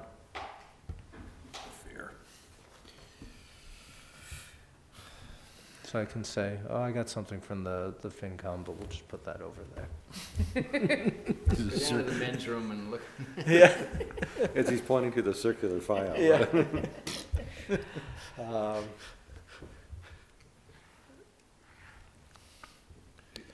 You don't want it now, you want it. No, that's, I would, Discussed. you know, this is something to digest. You had a lot of information today, and, you know, obviously you didn't hear one person that really said, we have enough. I hope it hasn't sounded like poor me all day long, but, you know, when you're at, why their budgets aren't just cut way down is I wanted every department to have the opportunity for this, the Finance Committee to see what they need. You saw where I put a lot of my priorities into public safety, municipal maintenance, and the IT and finance. And that's, you know, IT I do consider part of the finance as well, believe it or not, because it's a primary function. A lot of companies, Yeah. it's under finance. Yeah. So. I think one big change that I've seen, that I really admire, one of the reporters asked me a question earlier about this. You know, 8 years ago, I can remember somebody handing me a book with all of the department requests in it, and basically telling me to go put it under the birdcage because that's what it was worth, okay? They were so out of proportion in the requests that they wanted. I'm not saying the departments wouldn't have operated beautifully with that amount of money, but they were just so far out, they weren't realistic, all right? And what I appreciate, especially in the last couple of years, is the fact that a lot of the stuff that might have been a problem, or their requests, first off, they're not requesting anything that's not reasonable. But they've worked it out with you long before they've ever come here and sat down, okay? And that's really important, because we have seen some bad fights with town administrators and department heads right in the middle in front of us, okay, over what they request and think they deserve and what we can afford. So I think that's really important that they're all working together and with you, with what's realistically what we have. You know, and they're aware of that, and they want to now really educate the public and let them know, this is what we have to operate with, and this is how much money we have to spend to do so. So I think that that's really important, and we appreciate that we're not wasting our time listening to fights, so. They're a great group, so I Yeah. appreciate Yeah. it. they still understand, and you've made this point to the public several times, though, that we're still gonna have to squeeze this whole thing into a number, which means even, I mean, it's great. I like the fact that the way they presented it, there's certain things, but in the end, we're just gonna have to make some very hard decisions, I think, that, and they shouldn't be disappointed that they didn't try, they did. I mean, we have a set of priorities, and that's what we need. It's almost like if you had another X amount of money, dollar or whatever, what would you do with it? So they should have that in mind, that that's kind of the next thing, even though we can't give them Yeah. everything. I think we actually asked that question one year, wasn't it, Donna? It was, if you had this, what would you do with that? And they had some really great ideas, but, and none of them were frivolous. But at this point, we can't even say, if you had this, what would you do with it? Because we can't give it to them anyway, so. It's like holding a T-bone in front of a dog, and then saying, you know. Just help us out a drooler. Yeah. So it's, All right, so we're gonna wrap this up. So we are going to plan on having our next finance committee meeting will be next Wednesday, the 25th. We would request your presence, absolutely. because we can kind of clean that out of the way, get those done. And then I will try to invite the superintendent and the school committee that wish to attend to present their budget. Even if it's just the school committee and the, what's his title? I'm The sorry. business manager. The business manager, to present the budget to us, either on the 25th or the 4th. And we'll see what kind And of we'll response. also discuss our What results our of today. priorities. Our priorities. Yes, and we will them back. get together our priorities, be thinking about that. If you would like, I would say, email me your top 3, but don't discuss it, please. Don't what? Do not discuss it. Do not discuss it in email. No. I would be no interested, yeah, No. I would be interested in you sending me what you think are your top 3 priorities. Let's hear the school first. And you can't change the school budget You anyway. can't change it. That's- You can't change the school budget. But I mean, to get an understanding about what sort of pickle they're in and what they're, Yeah. Like I said, but don't have a discussion back and forth. We don't Yep. want open meeting violation. Yeah. I know, it's, So I can compile and see what the ideas, what the top priorities it's at are the end of amongst every us. email, don't discuss this. But don't Don't discuss discuss this. Okay, We're so trying I will, so you want our top 3, priorities. our top 3 and bottom 3. Yeah, sure. Bottom 3, ooh. I will entertain a motion to adjourn this meeting. All those in favor? Aye. Opposed? Abstained? Okay. I thought you